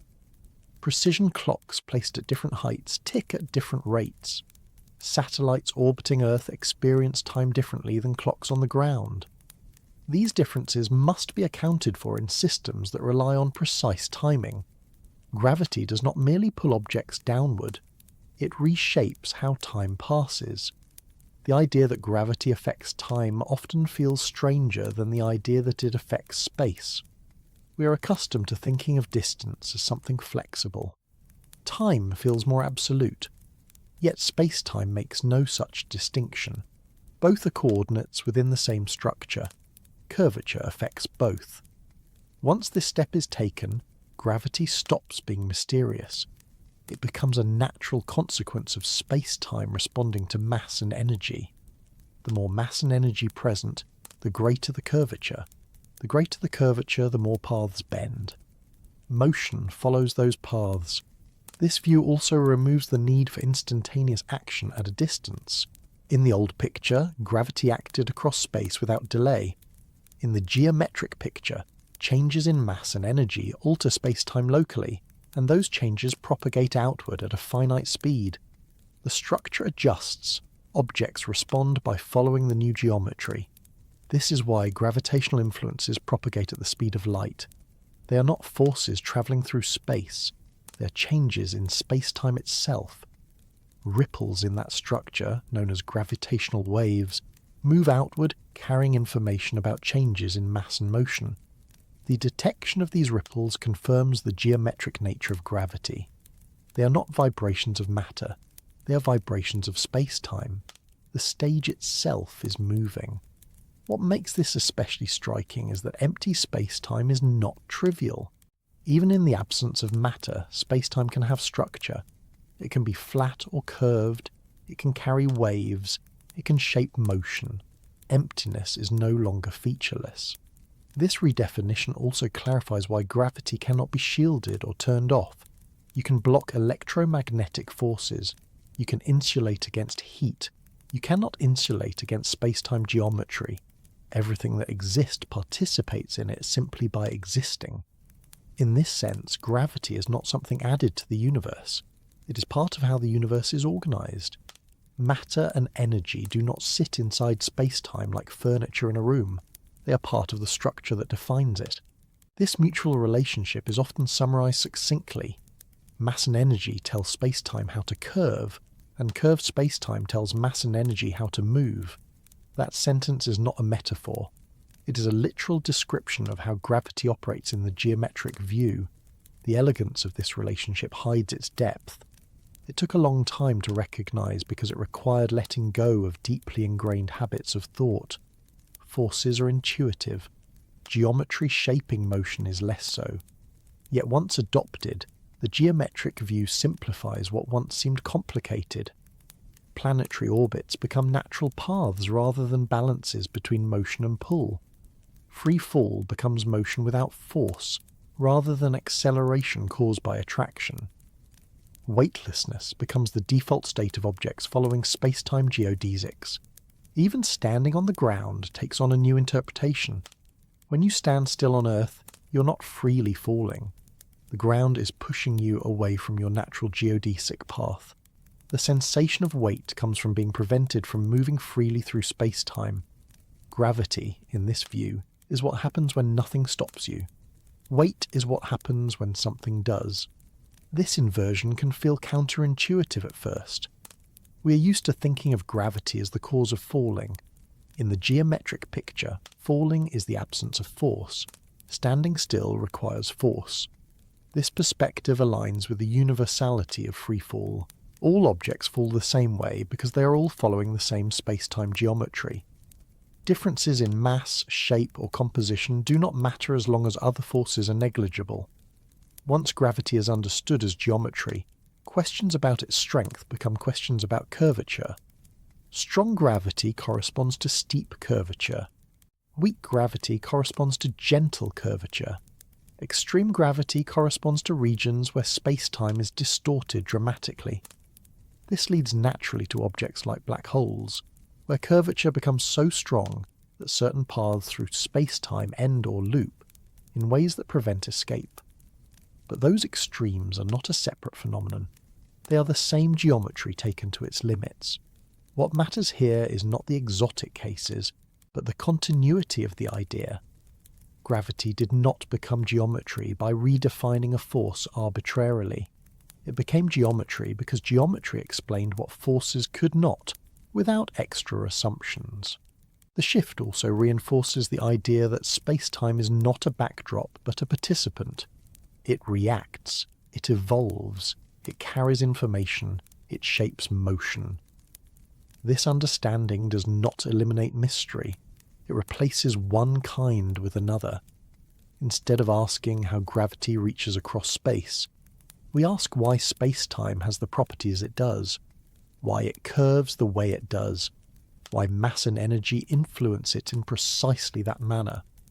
Those questions lead deeper, toward attempts to unify gravity with other aspects of physics, but they do not undermine the geometric picture, they build on it. For the purposes of this journey, what matters is that gravity is no longer something layered on top of space-time. It is inseparable from it.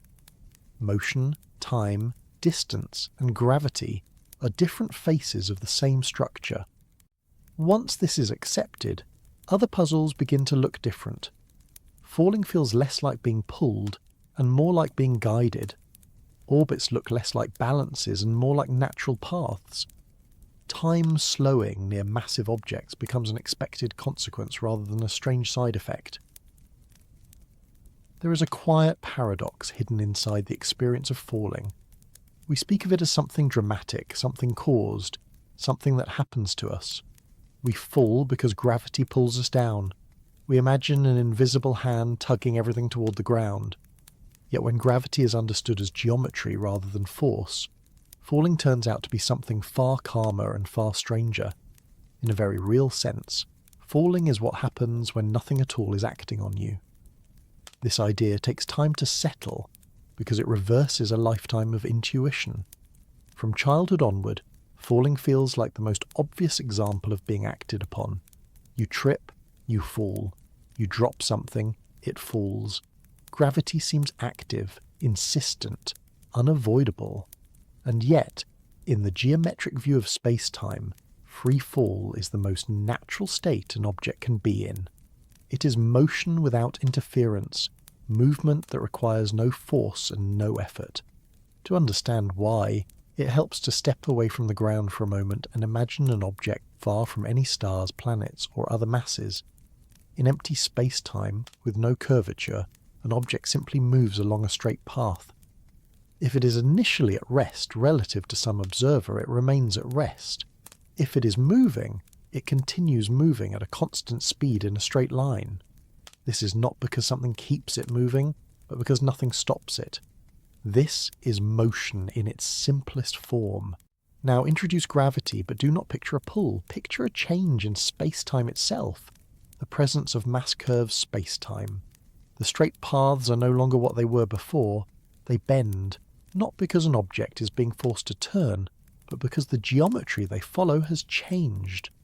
When an object is released near a massive body like Earth, it begins to follow one of these curved paths. From the object's own perspective, nothing pushes or pulls it. It is simply moving freely, following the geometry laid out for it. That motion is free fall. The sensation of falling feels dramatic only when something interrupts it. The moment you hit the ground, the moment a surface pushes back against you, that is when force appears. The ground prevents you from continuing along your natural space-time path. It forces you away from the geodesic you would otherwise follow. That resistance is what you feel as weight. In this picture, weightlessness is not the absence of gravity. It is the absence of resistance. Astronauts orbiting Earth are not beyond gravity's reach. Gravity is very much present. They are weightless because they are falling freely, continuously missing the ground as they follow curved space-time around the planet. This reframing often surprises people because it makes gravity feel almost passive. But passivity is the wrong word. Gravity is active in shaping space-time. It simply does not act on objects in the way forces do. Objects respond by moving along the available paths. Consider standing on the surface of Earth. You feel your weight pressing downward. In the old picture, gravity pulls you down and the ground pushes you up in response. In the geometric picture, gravity is not pulling you down at all. You're trying to follow a natural space-time path that curves inward toward Earth. The ground pushes you away from that path. The sensation of weight comes from being held off your natural route. This inversion explains several otherwise puzzling facts. It explains why all objects fall at the same rate when other forces are negligible. They are not being pulled in proportion to their mass. They are all following the same space-time geometry. Their internal differences do not matter. It also explains why inertial mass and gravitational mass are the same. In the geometric view, there is no distinction to explain. Motion and resistance to motion are properties of how objects move through space-time. Gravity does not add a separate interaction that needs to match inertia. They are already unified. This understanding extends smoothly to motion in orbit. An object in orbit is falling continuously, but its sideways motion carries it around the massive body rather than into it. The path curves, but it never intersects the surface. There is no need to imagine a balance between forward motion and downward pull. The object is simply following the available geometry. This is why orbiting feels like weightlessness. The object is not suspended against gravity. It is in free fall, following a path that never meets the ground. Even light behaves this way. Light does not have mass, but it still follows space-time geometry. When space-time is curved, light's path bends. This bending is not caused by a force acting on light. It is a consequence of geometry. Light follows the straightest possible paths available, just as matter does. Seen this way, falling becomes less of an event and more of a default. The universe does not need to pull objects downward. It simply provides a structure in which certain paths exist, and objects follow them unless something intervenes. This idea can feel oddly calming once it settles. Falling is no longer an aggressive action performed by gravity. It is a quiet agreement between motion and structure.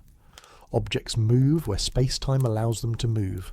The experience of falling feels intense because our bodies evolved to detect acceleration, not velocity. In free fall, you feel no acceleration. You feel weightless. In contrast, standing still on the ground involves constant acceleration away from your natural space-time path. That acceleration is what you feel as weight. This is why accelerometers cannot distinguish between standing still in a gravitational field and accelerating upward in empty space. Both situations involve being pushed off a geodesic. The sensation is the same because the physical situation is the same. Force appears when motion deviates from free fall. From this perspective, gravity disappears locally. In a small enough region of space-time, free-falling observers cannot detect gravity at all. Physics looks the same as it does in empty space. This is known as the equivalence principle, though the name matters less than the insight itself. Gravity is not something you feel while falling. It is something you infer from how paths converge or diverge over larger distances. This explains why gravity cannot be eliminated by shielding or insulation. You cannot block space-time geometry. You can only change how you move within it.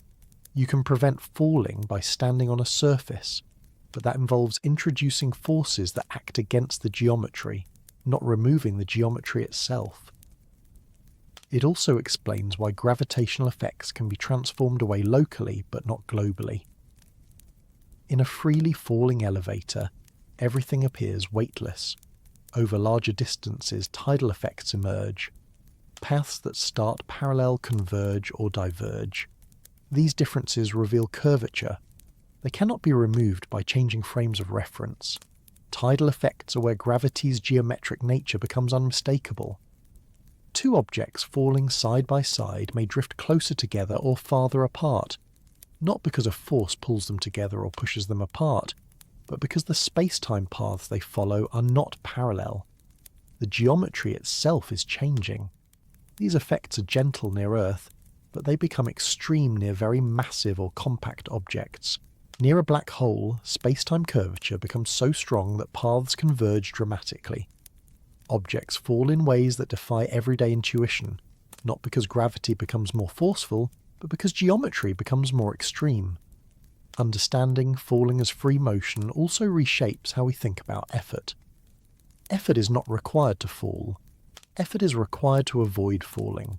Flying, standing, hovering, All require continuous force to resist natural space-time paths. Falling requires nothing at all. This reversal often feels counterintuitive until you notice how well it matches experience. When you jump or fall, there is a brief moment of calm before impact. That calm is free fall. When you land, the force returns abruptly. That is resistance. Even sitting in a chair involves constant force. The chair pushes you upward, preventing you from falling through the floor.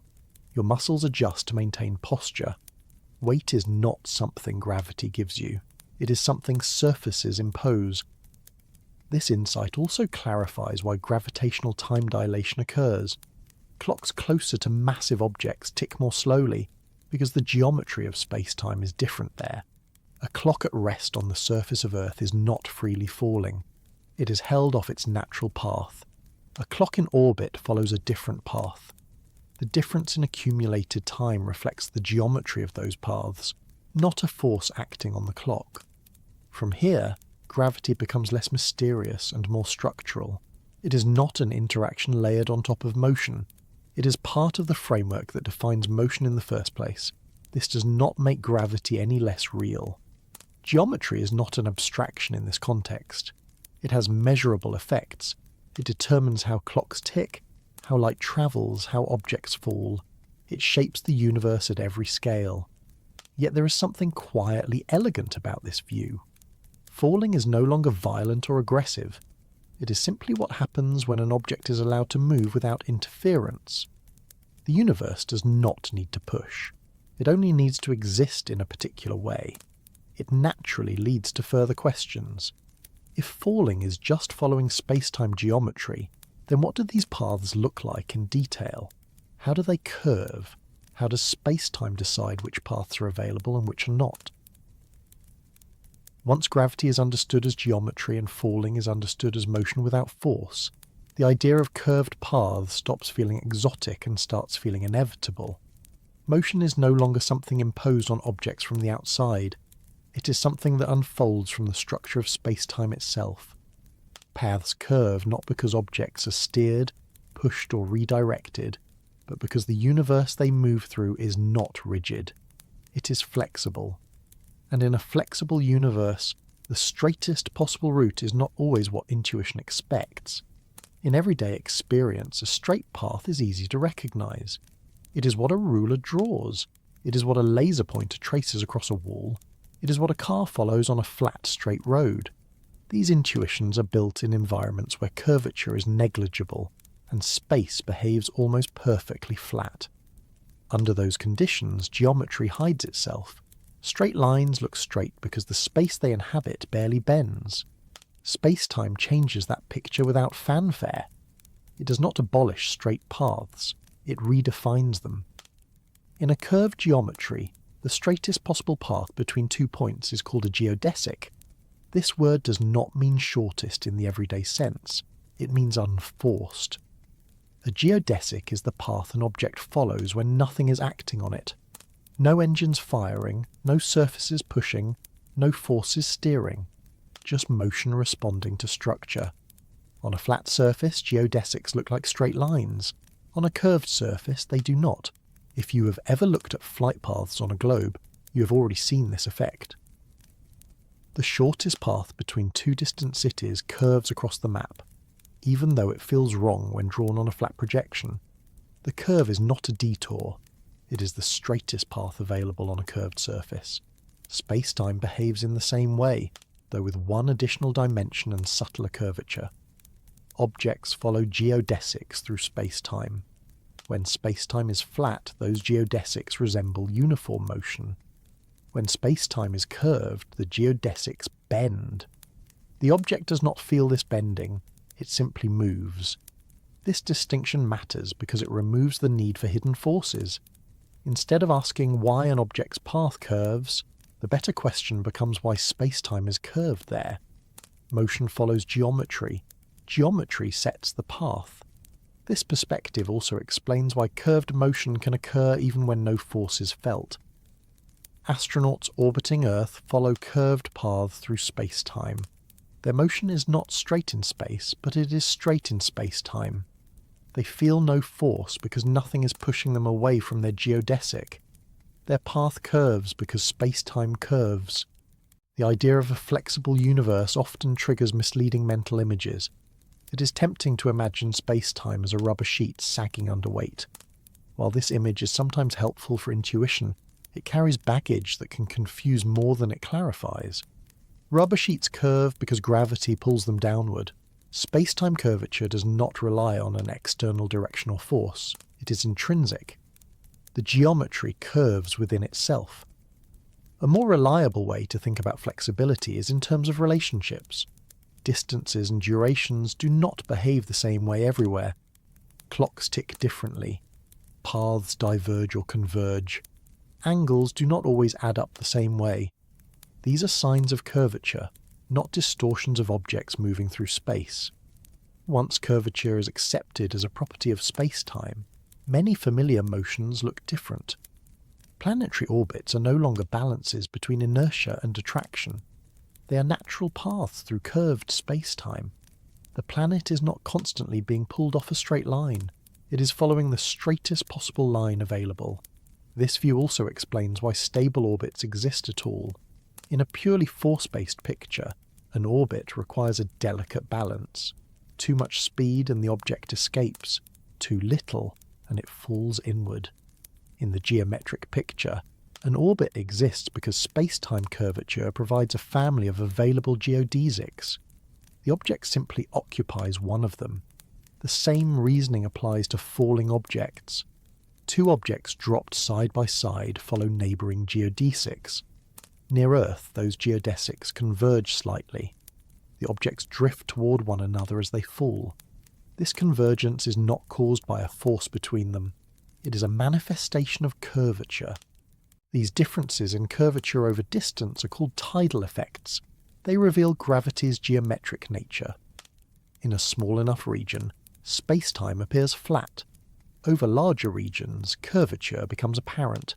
This is why gravity can disappear locally in freefall, but cannot be removed globally. Curved paths also clarify why gravity affects light. Light follows geodesics too. It does not respond to forces the way massive objects do, but it responds to geometry. When space-time curves, the straightest available paths for light curve as well. The bending of starlight near massive objects is not light being pulled. It is light following the geometry it encounters. This idea initially feels counterintuitive because light has no mass. Under the old picture, gravity should not affect it. Under the geometric picture, mass is irrelevant, geometry is everything. Light moves where space-time allows it to move. The flexibility of space-time also explains why gravity affects time. Time is not an external parameter ticking uniformly. It is a dimension woven into the geometry. Where curvature changes, the rate at which time accumulates changes as well. Paths through space-time that remain closer to massive objects accumulate less time than paths farther away. These effects are not layered on top of motion. They are part of the same structure that shapes motion. Space bends. Time bends. Paths bend. All as expressions of the same underlying geometry. Once this is understood, the universe starts to look less like a rigid framework and more like a responsive system. Not responsive in a conscious or reactive sense, but responsive in a structural one. Mass and energy alter geometry. Geometry alters motion. Motion redistributes mass and energy. The cycle continues. This flexibility does not imply instability. Space-time does not wobble unpredictably. Its behaviour is governed by precise relationships. Curvature responds to energy and momentum according to strict rules. Those rules ensure consistency and conservation. The universe bends, but it does so carefully. The idea of curved paths also reshapes how we think about straightness itself. Straight is no longer an absolute visual property. It is a property of motion without force. If an object is not being pushed or pulled, its path is straight, even if it curves through space. This definition can feel abstract until you notice how often we already use it implicitly. When a spacecraft shuts off its engines and coasts, we say it is moving straight, even though its path may curve around a planet. We recognize that its motion is unforced. Space-time formalizes this intuition. Curvature also clarifies why extreme environments behave so strangely. Near very massive objects, space-time curvature becomes intense. Paths that would normally diverge may converge sharply. Some geodesics may loop inward, others may terminate. These behaviours are not special cases layered on top of ordinary physics. They are the same rules applied under extreme conditions. This continuity matters. It means there is no separate set of laws for strong gravity and weak gravity. There is only geometry behaving more or less dramatically. The same principles govern falling apples and orbiting stars. Understanding curved paths also helps explain why gravity cannot be switched off.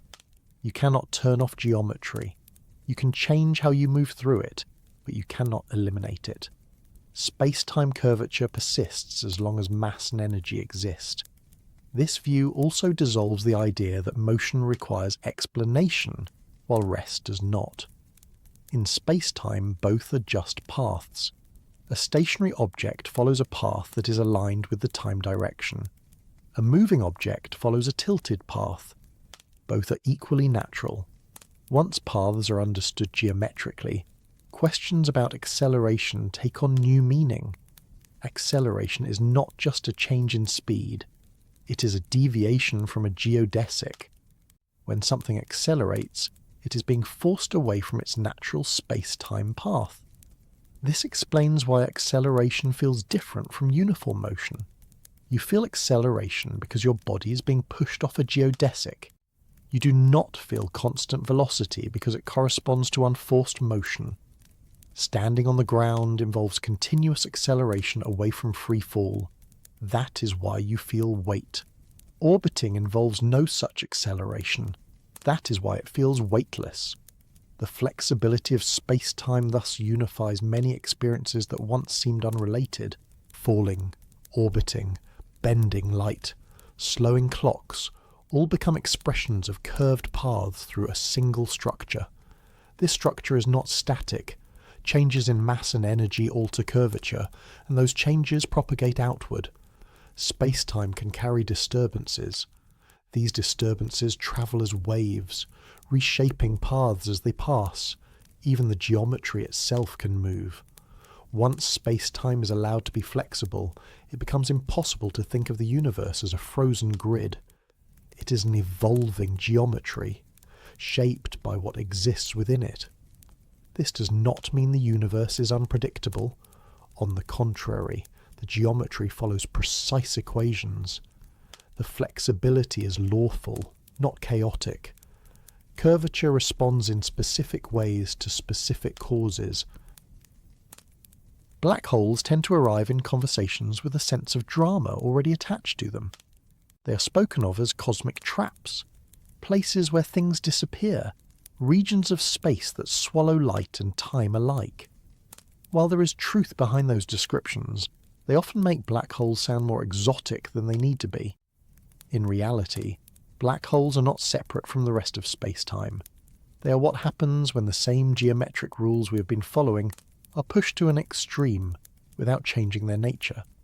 To understand black holes calmly, it helps to begin with something familiar and scale up gradually.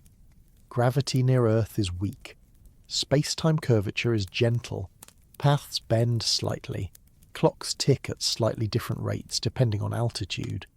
These effects exist, but they are small. As mass becomes more concentrated, curvature increases. Paths bend more strongly. Time behaves differently in more noticeable ways. A black hole represents the point at which this process becomes so intense that certain paths through space-time no longer lead back out.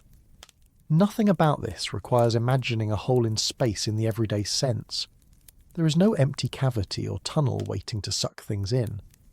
A black hole is a region of space-time where curvature has become so strong that the usual distinctions between directions break down.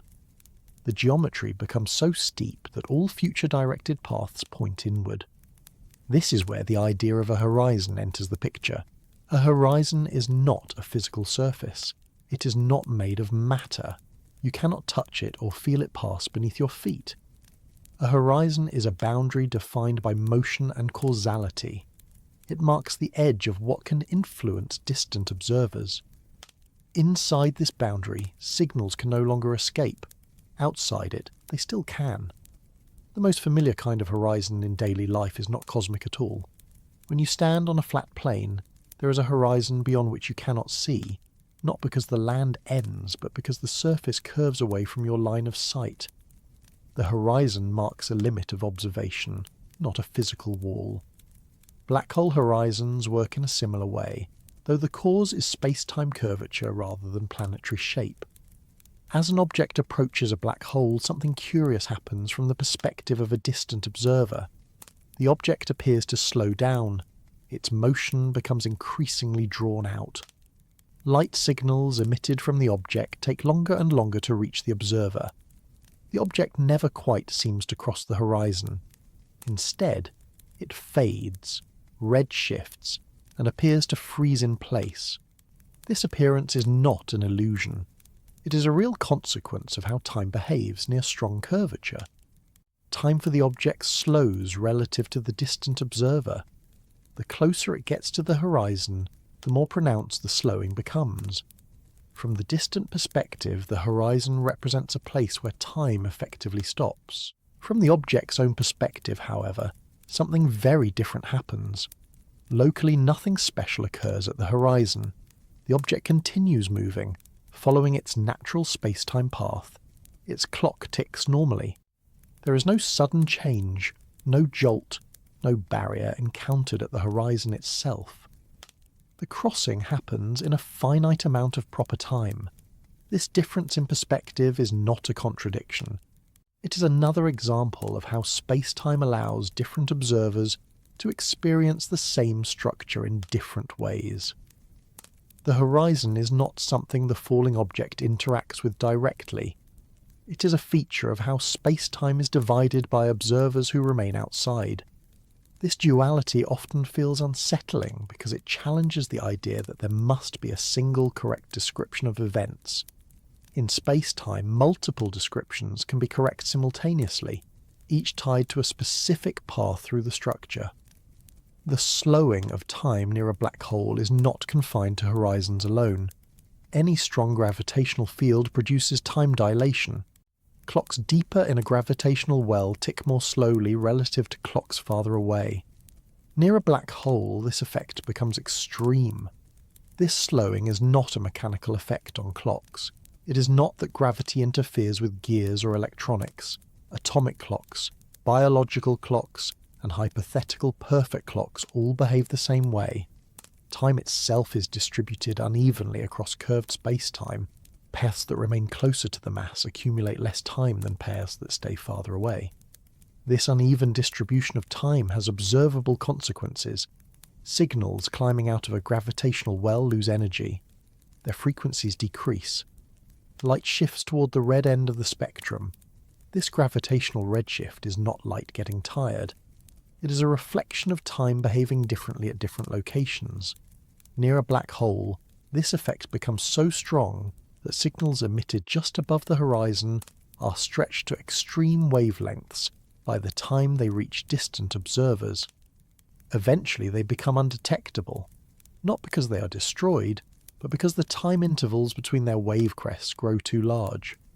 The horizon itself marks the point where escape would require moving faster than light. This is not because gravity pulls more strongly there, but because space-time geometry tilts so steeply inward that all future directed paths point toward the centre. Even light, which always follows the straightest possible paths, cannot find a route outward. This is why black holes are black. Light does not bounce off a surface or get absorbed by matter in the usual way. It simply cannot leave once it crosses the horizon. Importantly, nothing about this violates the speed limit discussed earlier. Light still travels at the same speed locally. The impossibility of escape arises from geometry, not from light slowing down or gravity overpowering it. The paths themselves no longer lead outward. Inside the horizon, the structure of space-time changes in a way that makes ordinary language difficult to apply. The roles of space and time shift. The direction that once pointed inward through space becomes a direction toward the future. Moving inward is no longer optional. It is as inevitable as moving forward in time outside the black hole. This inevitability does not mean that objects are crushed instantly or experience infinite forces immediately upon crossing the horizon. Those dramatic effects occur much deeper inside, depending on the size of the black hole. Larger black holes have gentler curvature at the horizon. Smaller ones have steeper curvature. For very large black holes, tidal forces at the horizon can be mild. An object could cross without noticing anything unusual locally. The drama happens later, closer to the central region where curvature becomes extreme. The central region is often called a singularity, but that word deserves careful handling. A singularity is not necessarily a physical object. It is a point where the equations used to describe space-time break down. They stop providing meaningful predictions. This breakdown signals the limits of our current understanding, not necessarily the presence of an actual point of infinite density. What matters for the current discussion is not what happens at the singularity, but what happens on the way there. Inside the horizon, all paths lead inward. There is no path that remains stationary or turns back outward. The future direction of time points towards smaller radii. This again highlights how gravity as geometry reshapes concepts that once seemed fixed. Inside a black hole, falling inward is not motion through space in the usual sense. It is progression toward the future. Avoiding it would require reversing time. This framing removes some of the fear associated with black holes. They are not cosmic vacuum cleaners roaming the universe. Their influence falls off with distance just like any other mass. Far away, they behave like ordinary objects of comparable mass. Only near the horizon do their extreme properties become apparent. The slowing of time near black holes also raises questions about information and memory. If an object appears to freeze at the horizon from an external perspective, what happens to the information it carries? Does it disappear? Is it stored on the horizon? Does it pass through? These questions are still active areas of research, and definitive answers remain elusive. What can be said with confidence is that space-time geometry plays a central role. The horizon is not just a boundary in space. It is a boundary in time, separating regions where different futures are possible. From the outside, the horizon represents a point of no return. From the inside, it is simply another moment along a path. Both perspectives arise naturally from the same space-time structure. The existence of horizons is not limited to black holes. Similar boundaries appear in other contexts. Accelerating observers experience horizons beyond which they cannot receive signals. Expanding universes can have horizons that limit what regions can ever influence one another. In each case, the horizon is a geometric feature tied to motion and space-time structure. What makes black hole horizons distinctive is how sharply they divide accessible futures. They are the most extreme expression of the same principles that govern everyday motion and gravity. The slowing of moments near a black hole also reinforces the idea that time is not a universal flow. It is local. It depends on where you are and how you move. Near strong curvature, this dependence becomes dramatic enough to reshape narratives entirely. From one perspective, an object never crosses the horizon. From another, it does so without delay. Both descriptions coexist without contradiction, because they refer to different space-time paths. This coexistence can feel uncomfortable if one expects a single timeline shared by all observers. Space-time does not provide that. It provides a structured whole within which multiple timelines coexist. Rather than seeing this as a flaw, it can be seen as a strength. The universe accommodates different perspectives while maintaining internal consistency. Black holes do not break the rules, they reveal them, As these ideas settle, it becomes easier to see black holes not as isolated anomalies, but as natural consequences of space-time geometry. They are not exceptions, they are endpoints. The same curvature that gently bends paths near Earth bends them dramatically near black holes. The same time dilation that slows clocks slightly near the ground slows them drastically near the horizon. The same principles apply everywhere. This continuity matters because it allows understanding to build gradually. There is no need to leap to extremes without grounding. Black holes are space-time behaving exactly as it always does, only more so. If horizons divide what can influence what, and if different observers experience time differently, then questions about past, present and future take on new forms. Attention naturally turns toward the implications of such a space-time structure for the broader picture of reality. If horizons divide what can influence what, and if different observers experience time differently, then questions about past, present and future take on new forms. What does it mean for something to exist if it lies beyond a horizon? How does space-time organize events across its entire structure? There is a moment in this line of thinking when a familiar picture quietly dissolves. It does not collapse or shatter, it simply loses its authority. The picture is the idea that the universe is constantly being created moment by moment, that the past has vanished, the future does not yet exist, and only the present is real. This way of thinking feels so natural that it often goes unquestioned. We live in the now. We remember what was. We anticipate what will be. It feels obvious that reality itself must work the same way. Space-time suggests otherwise. Once space and time are treated as a unified structure, once motion reshapes simultaneity and gravity reshapes time itself, the idea of a single moving present becomes difficult to maintain. The universe no longer looks like a film being played frame by frame. It looks more like a completed structure, where every event has its place, regardless of how any particular observer experiences it. This is where the suggestion arises that your past and future may already exist. At first, that phrase can feel unsettling, even threatening. It sounds like fate, or predestination, or the loss of choice. But those reactions come from importing assumptions that space-time itself does not require. The idea is not that everything is fixed in a way that strips life of meaning. It is that existence may not be confined to a single, ever-advancing slice called now. To understand why this idea appears at all, it helps to return to simultaneity. Different observers moving relative to one another disagree about which events are happening at the same time. There is no universal agreement on what counts as the present. If observer A says event X is happening now, observer B may say it happened in the past or will happen in the future, depending on their motion. This is not a theoretical loophole. It is a direct consequence of how space-time works. If there is no universal present, then the idea that only the present exists becomes difficult to defend. Which present would that be? Whose now gets to define reality?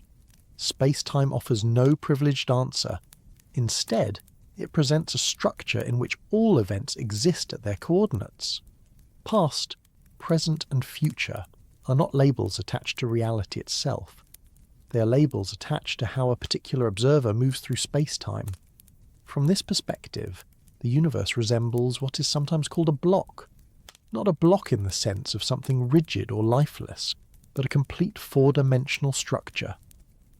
Every event, from the formation of stars to the next breath you take, occupies a definite place within it.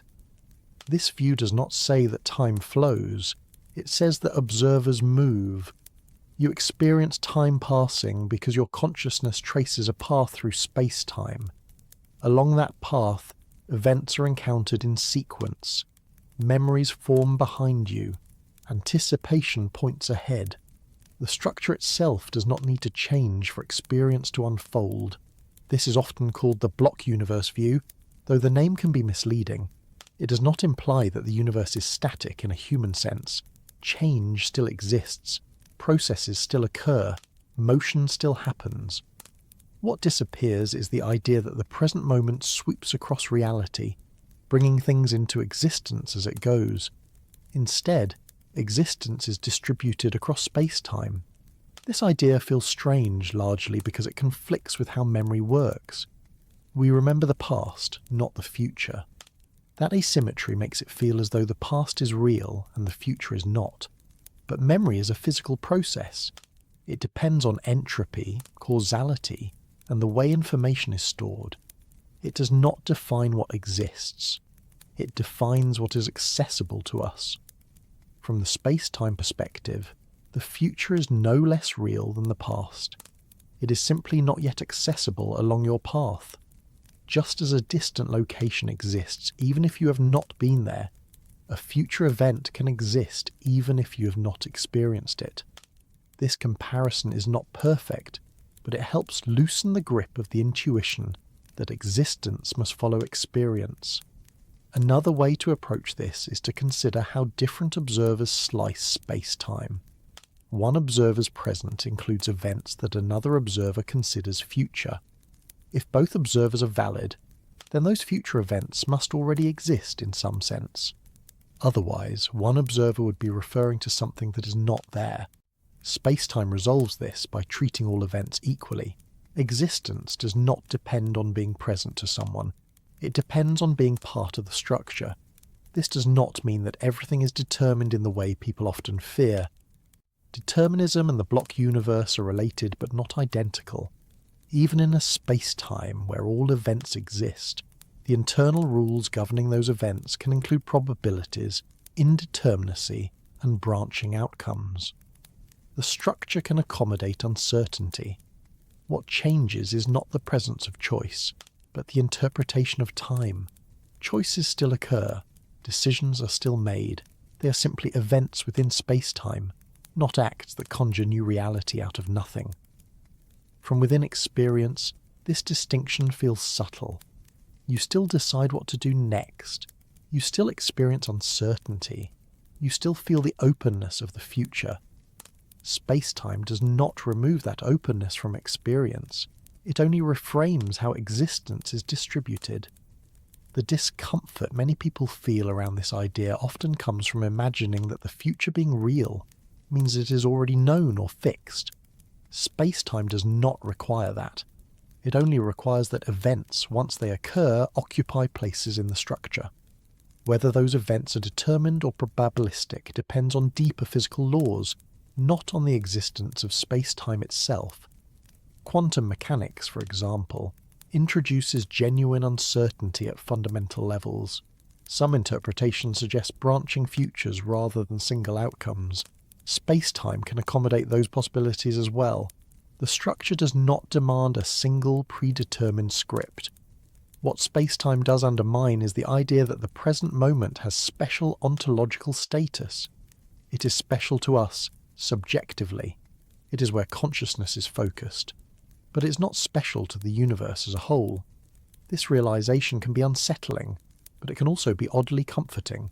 The past is not gone. It exists where it always has. The moments that shaped you are not erased. They are part of the structure.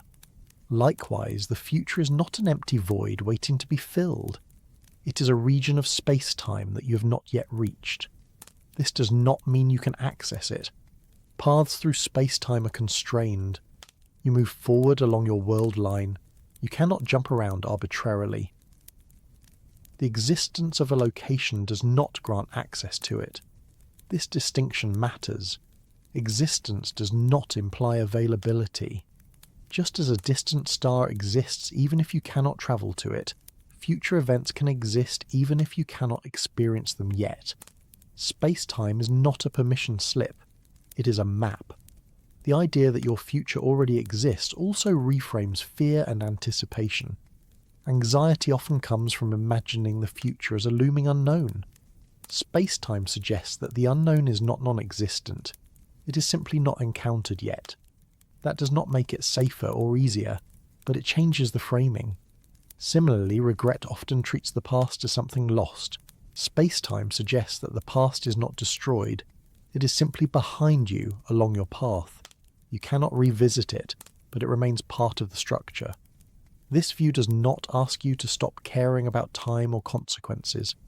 It asks you to recognize that caring happens within space-time, not outside it. There is also a subtle shift in how identity is understood.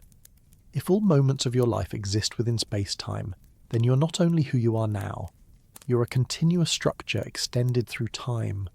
The child you were, the person you are, and the person you may become are all parts of the same space-time object. This does not mean they are all experienced at once. Experience remains sequential.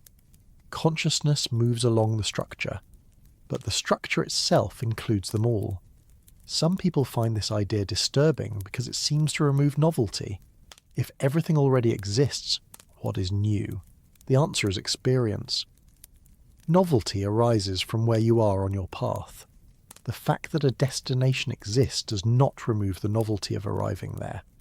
A book exists as a whole, but the experience of reading it unfolds page by page. The ending existing does not spoil the story unless you jump ahead. Space-time works similarly. The structure exists. The experience unfolds. This analogy is imperfect, but it captures the difference between existence and experience. Space-time also helps explain why attempts to define a universal present fail. If the universe were being created moment by moment, there would need to be a global rule determining which events exist now. Relativity shows that no such rule can be defined consistently. Space-time avoids this problem by removing the need for one. Events exist. Observers experience them in different orders depending on motion. No contradiction arises because existence does not depend on ordering. This view aligns naturally with the earlier discussions of horizons. Events beyond a horizon may exist, but they are inaccessible. The structure includes them. Your path does not. It also aligns with the slowing of time near massive objects. Different paths accumulate different amounts of time. The idea of a universal clock becomes unnecessary. Existence does not need synchronization. At this point, it becomes clear that space-time is not just a technical framework for physics. It carries philosophical weight. It changes how concepts like past, future, and becoming are understood. Yet it does not dictate how you must feel about those concepts. You can acknowledge the structure while still living moment by moment. You can accept that the future may exist while still experiencing uncertainty and choice. Space-time does not flatten experience. It contextualizes it. The suggestion that your past and future may already exist is not a claim about destiny. It is a claim about structure. It says that reality is not constantly erasing itself behind you or conjuring itself ahead of you. It says that reality is laid out in a way that accommodates multiple perspectives without privileging any single one. This idea also helps reconcile the strange coexistence of change and permanence. Things change along your path. The structure remains, processes unfold, the framework endures. From here it becomes natural to ask an even deeper question. If space-time contains all events, is space-time itself fundamental, or is it something that emerges from deeper relationships? Is space-time the final layer, or is it a convenient description of something more basic? Living inside a four-dimensional story does not feel four-dimensional. It feels linear, immediate, and personal. You wake up, you move through the day, you remember earlier moments and anticipate later ones. Experience arrives one piece at a time, never all at once. This is so familiar that it feels like the structure of reality itself rather than a feature of how consciousness moves through it. And yet, when space-time is taken seriously, it becomes clear that what we experience is not the whole story, but a very particular way of moving through one. In a four-dimensional view, you are not a point that exists only now. You are an extended structure, stretched across time as well as space. Just as your body has length, width, and height, it also has duration. Your life is not something that flickers into existence moment by moment and then disappears behind you. It is a continuous shape laid out through space-time, with each moment occupying its own location. This idea often sounds abstract until it is framed in familiar terms. Think about a road seen from above. From the perspective of someone walking on it, the road reveals itself step by step. Turns appear gradually. Hills rise unexpectedly. The future path is unknown. But from a higher vantage point, the road exists all at once. Every curve, every intersection, every destination is already there. The walker's experience is sequential, but the road's existence is not. Spacetime suggests that lives work in a similar way. From within experience, moments arrive one after another. From the perspective of the structure, they all exist as parts of a single extended whole. This does not mean that experience is fake or unimportant. On the contrary, experience is how the four-dimensional structure is lived. Without experience, the structure would be empty of meaning. The story exists because it is read, even if the pages already exist. Calling it a story is useful, but it needs to be handled carefully. Stories usually imply authors, intentions, and endings. Spacetime does not require any of those. What matters is sequence. Events are ordered along paths. Causes lead to effects. Memories accumulate. Expectations form. The narrative emerges from how paths are traced, not from a script imposed from outside. In this sense, you're not reading your life from the outside. You're inside it, moving along its length. The four-dimensional view also clarifies why identity feels stable despite constant change. At any given moment, you feel like the same person you were moments ago, even though your cells, thoughts, and surroundings are constantly shifting. Space-time accommodates this by treating identity as something extended. You're not defined by a single moment, but by a continuous path through many moments. This path is sometimes called a world line. It is not a metaphor. It is the record of where and when you exist. Every experience you have ever had lies somewhere along it. The continuity you feel is the continuity of that path. Importantly, this does not mean that all moments are experienced simultaneously. Consciousness does not jump around freely. It progresses along the path, one moment at a time. The four-dimensional structure does not flatten experience into a static block of awareness. It provides the scaffold along which awareness moves. This distinction helps resolve a common misunderstanding. When people hear that past and future may already exist, they imagine being trapped inside a frozen structure, unable to change anything. That image confuses existence with experience. Even if events exist within space-time, experience still unfolds sequentially. Decisions are still made, actions still occur, consequences still follow. From within the story, nothing feels predetermined in the way that matters psychologically. Uncertainty remains, choice remains. The openness of the future is preserved at the level of experience. What changes is not how you live, but how existence is understood. Living inside a four-dimensional story also reframes how memory works. Memory does not reach backward into nothingness. It connects present experience to earlier locations along your world line. Those earlier moments exist whether or not you remember them. Memory is not preservation of existence, it is access. This is why forgetting something does not erase it. The event remains part of the structure. It is simply no longer accessible from your current position. Anticipation works similarly. When you imagine the future, you're not peering into a void. You're projecting possibilities onto regions of space-time you have not yet reached. Whether those possibilities align with what exists there depends on physical laws, chance, and choice. Space-time itself does not dictate the content of anticipation. It provides the space in which anticipation has meaning. This view also changes how regret and nostalgia are framed.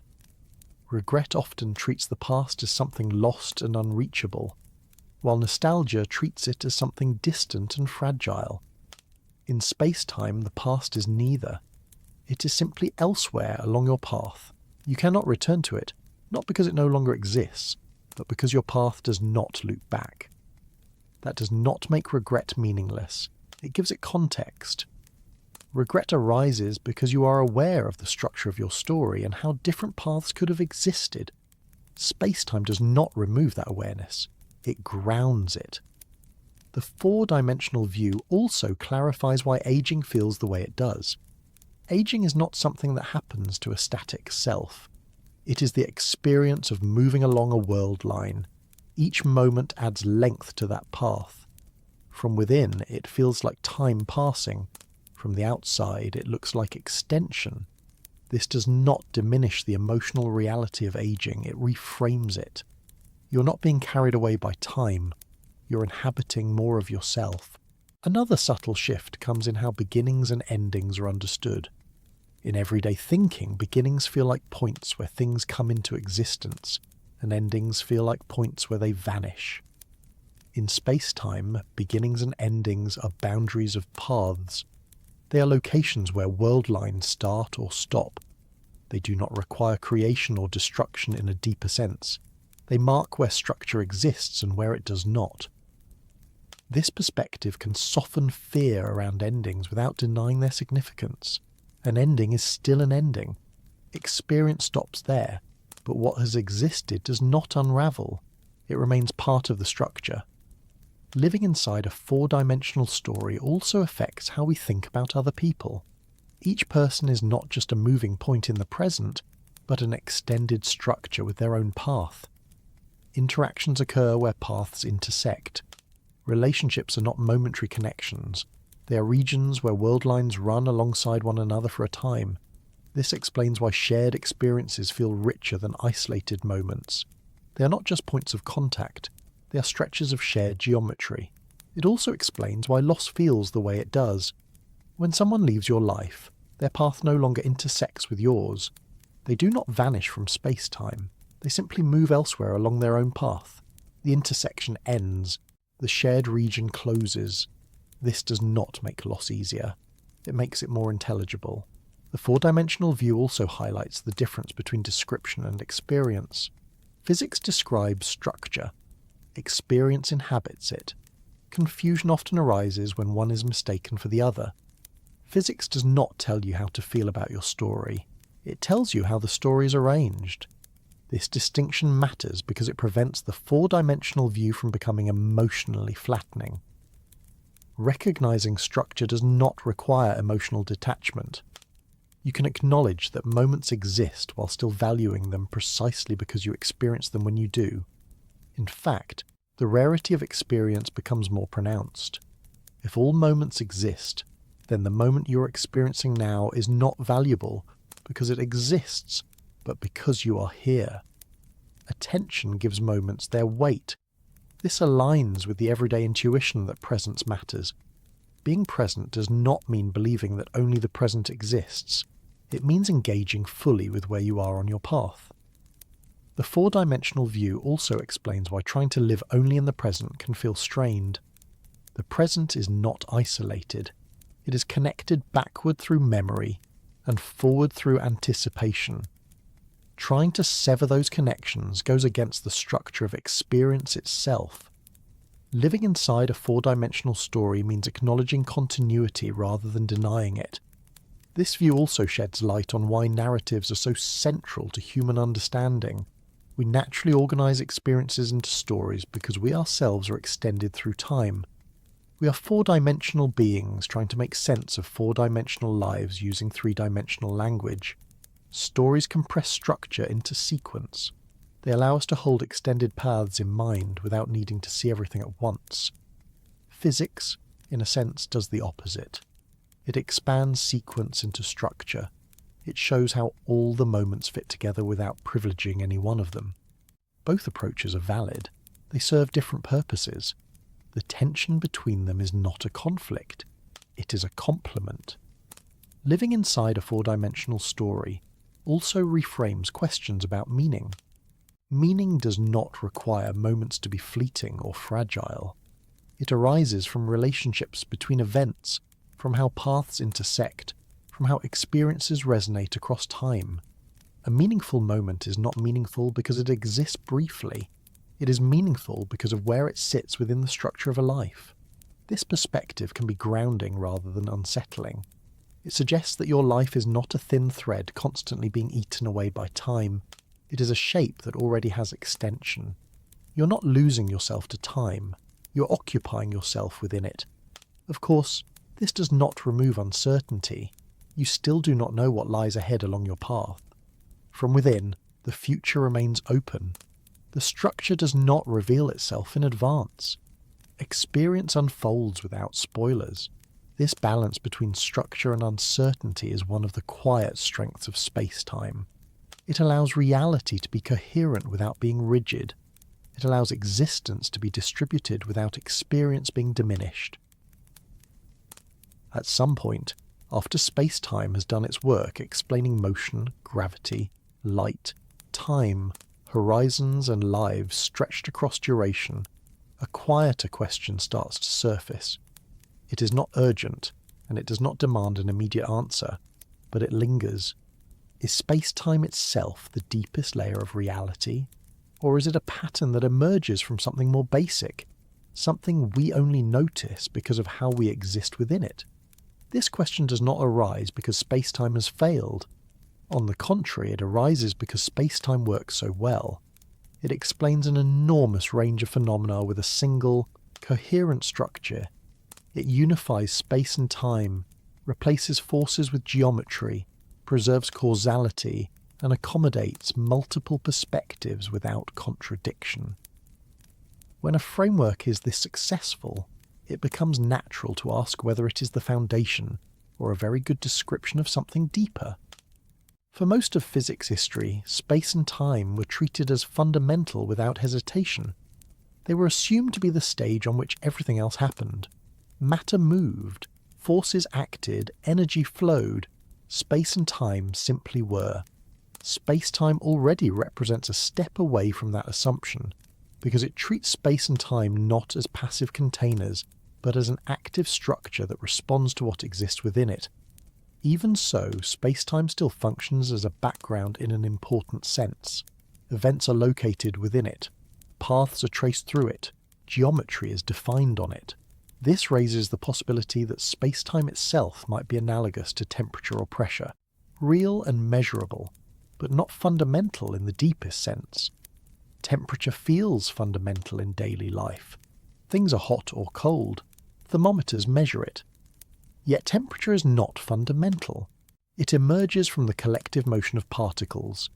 At a deeper level, there are only positions, motions, and interactions. Temperature is a useful summary, not a basic ingredient. The question then is whether space-time is more like position or more like temperature. There are reasons to suspect it may be emergent. One of the strongest comes from attempts to reconcile space-time with quantum mechanics. Quantum theory describes the behaviour of matter and energy at very small scales, where uncertainty and discreteness dominate. Space-time, as described by general relativity, is smooth and continuous. These two descriptions coexist remarkably well in many situations, but at extreme scales, such as the very early universe or the interior of black holes, they begin to clash. When physicists try to apply quantum principles directly to space-time itself, difficulties arise. Calculations produce infinities. Predictions lose meaning. The smooth geometry of space-time seems incompatible with the grainy probabilistic nature of quantum behaviour. This suggests that space-time, as currently understood, may not be the right language at the smaller scales. This does not mean space-time is wrong. It may mean it is effective rather than fundamental. Another hint comes from black hole physics.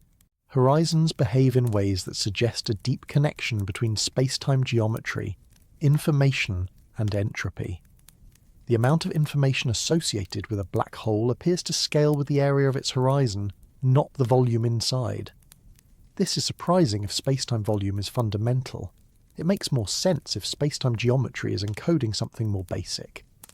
This observation led to ideas suggesting that space-time might emerge from underlying information theoretic or relational structures. In these views, space-time is not a thing in itself, but a way of organising relationships between more primitive elements. There is also the question of locality. In spacetime, events influence nearby events first. Distance matters. Yet some quantum phenomena suggest that correlations exist that do not fit neatly into spacetime-based explanations. These correlations do not allow faster-than-light communication, but they do challenge the idea that spacetime relationships fully account for how reality is organized. Again, this does not break spacetime. It hints that spacetime may not be the whole story. One way to approach this without diving into technical theories is to notice how deeply spacetime is tied to observation. Everything we measure is measured somewhere and sometime. Our instruments are embedded in spacetime, our perceptions are sequenced in time. It is possible that spacetime reflects the structure of how information is accessed, rather than the structure of reality independent of observers. This does not imply that spacetime is subjective or illusory. Emergent structures can be objective and robust. Sound waves are real. Ocean currents are real. Weather systems are real. None of these are fundamental in the sense of being the smallest building blocks of reality. They are patterns that arise when many simpler elements interact. Spacetime may be such a pattern, arising from interactions between quantum degrees of freedom in a way that produces geometry at larger scales. In this view, asking whether spacetime is fundamental is a bit like asking whether waves are fundamental. At the level of water molecules, waves are not present. At the level of the ocean, they are unavoidable. Both descriptions are valid within their domains. This perspective also helps explain why spacetime feels so inescapable. We are not small-scale observers. We exist at scales where spacetime has already emerged. We move slowly compared to light. We experience gravity weakly. We perceive continuity rather than discreteness. For beings like us, spacetime is the natural language of reality. That does not mean it is the only language. Some approaches to deeper physics suggest that space itself may not exist at the smaller scales, and that geometry only becomes meaningful when many underlying elements are considered together. Others suggest that time may not be fundamental, and that what we call time emerges from correlations between states. Still others propose that space-time emerges from entanglement patterns, with geometry reflecting how information is shared. What these ideas have in common is not their details, but their direction. They treat space-time as something that comes into being, rather than something that simply is. Importantly, none of these ideas negate the space-time picture discussed so far. If space-time is emergent, it is still real in the way that mountains are real, even though they emerge from tectonic processes. You do not stop navigating by mountains just because you know about plate tectonics. Similarly, you do not stop using space-time to describe motion, gravity, and time just because it may emerge from something deeper. This distinction matters because it prevents the question from becoming destabilizing. Asking whether space-time is fundamental does not pull the ground out from under experience. It refines the map, not the territory. It also reframes how final explanations are understood. Physics does not end with space-time any more than it ended with classical mechanics or electromagnetism. Each successful framework opens the door to deeper questions precisely because it works. Space-time success invites inquiry rather than closure. There is also a more subtle implication. If space-time is emergent, then some of the puzzles associated with it may be artifacts of treating an effective description as fundamental. Singularities, for example, may signal the breakdown of space-time as a useful concept, rather than the existence of actual infinities in reality. Just as the concept of temperature breaks down at the level of individual particles, space-time may break down at extreme scales. This perspective allows for continuity rather than crisis. Instead of space-time failing, it reaches the limits of its applicability. Another reason this question matters is that it affects how we think about beginnings. If space-time is fundamental, then asking what came before space-time may be meaningless. If space-time is emergent, then asking what gives rise to it becomes sensible. The early universe may represent a transition where space-time itself condensed out of a more primitive state. This does not require imagining a time before time. It requires loosening the assumption that time must always be present for change to occur. At deeper levels, change may be defined differently. This again highlights the importance of separating experience from structure. Our experience of time flowing does not require time to be fundamental. It requires ordered change along a path. That ordering can emerge from relationships without invoking a universal clock. The question of whether spacetime is fundamental also touches on meaning in a quiet way.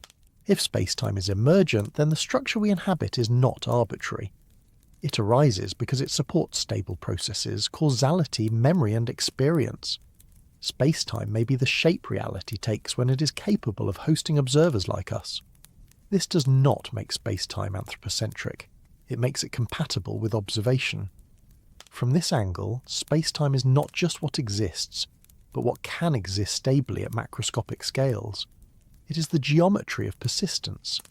That idea can feel grounding rather than unsettling. It suggests that the structure we experience is not fragile or illusory. It is robust precisely because it emerges reliably from deeper rules. At the same time, it preserves humility. Our most powerful descriptions may still be approximations. There may always be deeper layers. What remains unchanged, regardless of whether spacetime is fundamental or emergent, is how it functions for us. Motion still follows geometry. Gravity still shapes paths.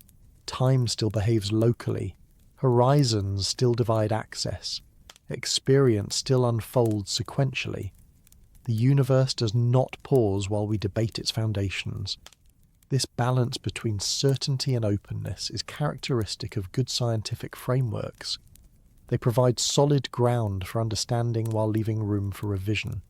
Spacetime does exactly that. It gives us a way to understand why distance and duration behave as they do, why gravity feels the way it does, why light sets limits, why simultaneity fractures, and why lives stretch across time. Whether it is the final layer or not, it is a remarkably effective one. After moving through ideas this large, it helps to let attention drift back towards something smaller and closer, not because the ideas are finished or resolved, but because they do not need to be held tightly all at once.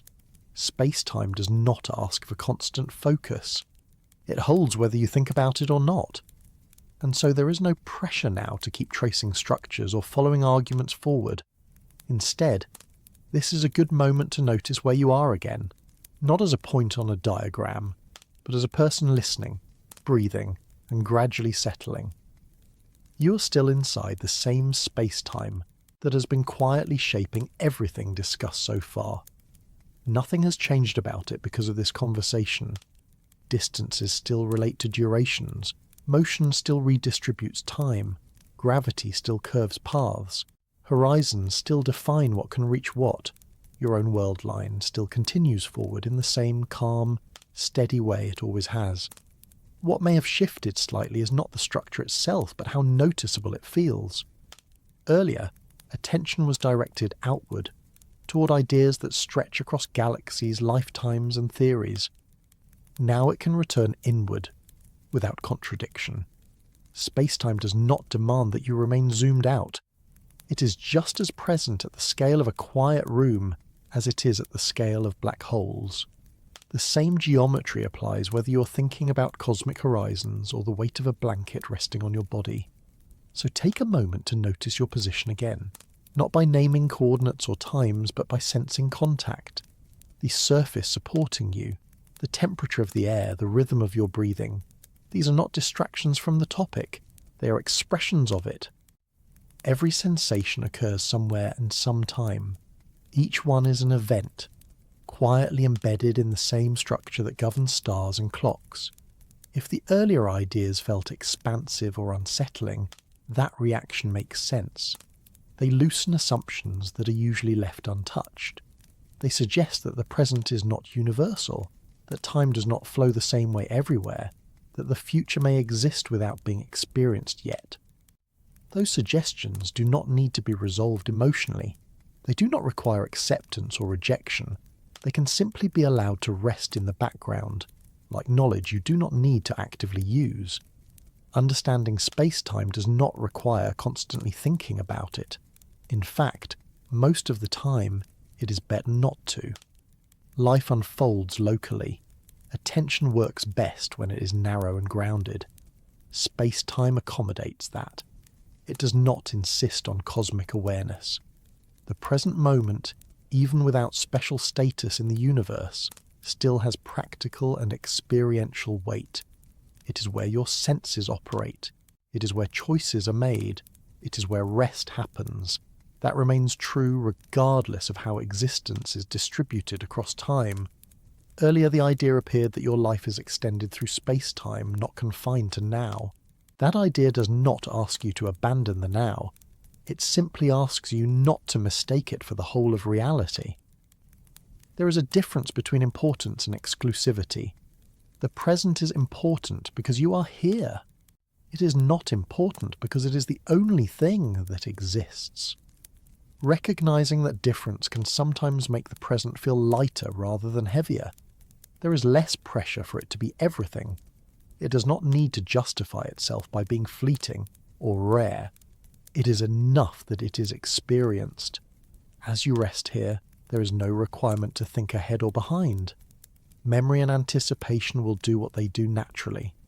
Thoughts may drift toward earlier parts of this discussion, or toward unrelated things entirely. That is fine. Space-time does not require linear attention. Your mind does not need to trace the whole structure again. In fact, letting thoughts wander is one of the most natural things a mind can do. Wandering is not failure. It is movement. It is the mind following its own gentle geodesics through associations, impressions, and sensations. If an image from earlier returns, perhaps of curved paths or slowing clocks or horizons, it does not need to be examined again. It can simply pass through. Those ideas are not fragile, they do not need guarding. What remains steady beneath all of this is the quiet fact that you are here now, in this local slice of experience, with no requirement to understand anything further in order to rest. Space-time, for all its strangeness, does not disrupt rest. If anything, it makes rest more intelligible. There is no cosmic urgency built into the structure, no universal clock demanding progress, no global present insisting on productivity. Time passes locally, at rates shaped by motion and gravity, not by expectation. Even the flow you experience now, the sense of moments continuing one after another, does not require effort. You are not pushing time forward. You're moving along your path naturally. Nothing needs to be added to that. The idea that time may not flow universally does not stop it from feeling like it flows here. Experience is allowed to have its own character. Physics does not override that. It contextualizes it. You do not need to reconcile the two right now. There is also something grounding about recognizing that this moment, like all others, has a definite place in space-time. It is not floating or precarious. It is not slipping away faster than it should. It exists where it is, doing exactly what moments do. Earlier, there was discussion of events existing whether or not they are experienced. That idea can feel abstract until it is applied here. This moment exists regardless of how much attention you give it. You do not need to hold on to it. It does not vanish if you relax. That realization can make letting go easier. If your body feels heavy, that heaviness is not something to resist. Weight, as discussed earlier, is not gravity pulling you down. It is contact, support, resistance against free fall. The surface beneath you is gently guiding your path through space-time, keeping you aligned with a particular direction. There is nothing wrong with yielding to that support. If your breathing slows, that is not something you need to control. It is a rhythm that unfolds on its own. Each breath occupies its own small segment of time. You do not need to hurry through them. There is also no requirement to reach a conclusion. This discussion does not end in an answer that needs to be remembered. It ends, if it ends at all, in a kind of familiarity. The ideas are not instructions, they are descriptions. Space-time does not tell you what to do with your evening, or how to feel about tomorrow.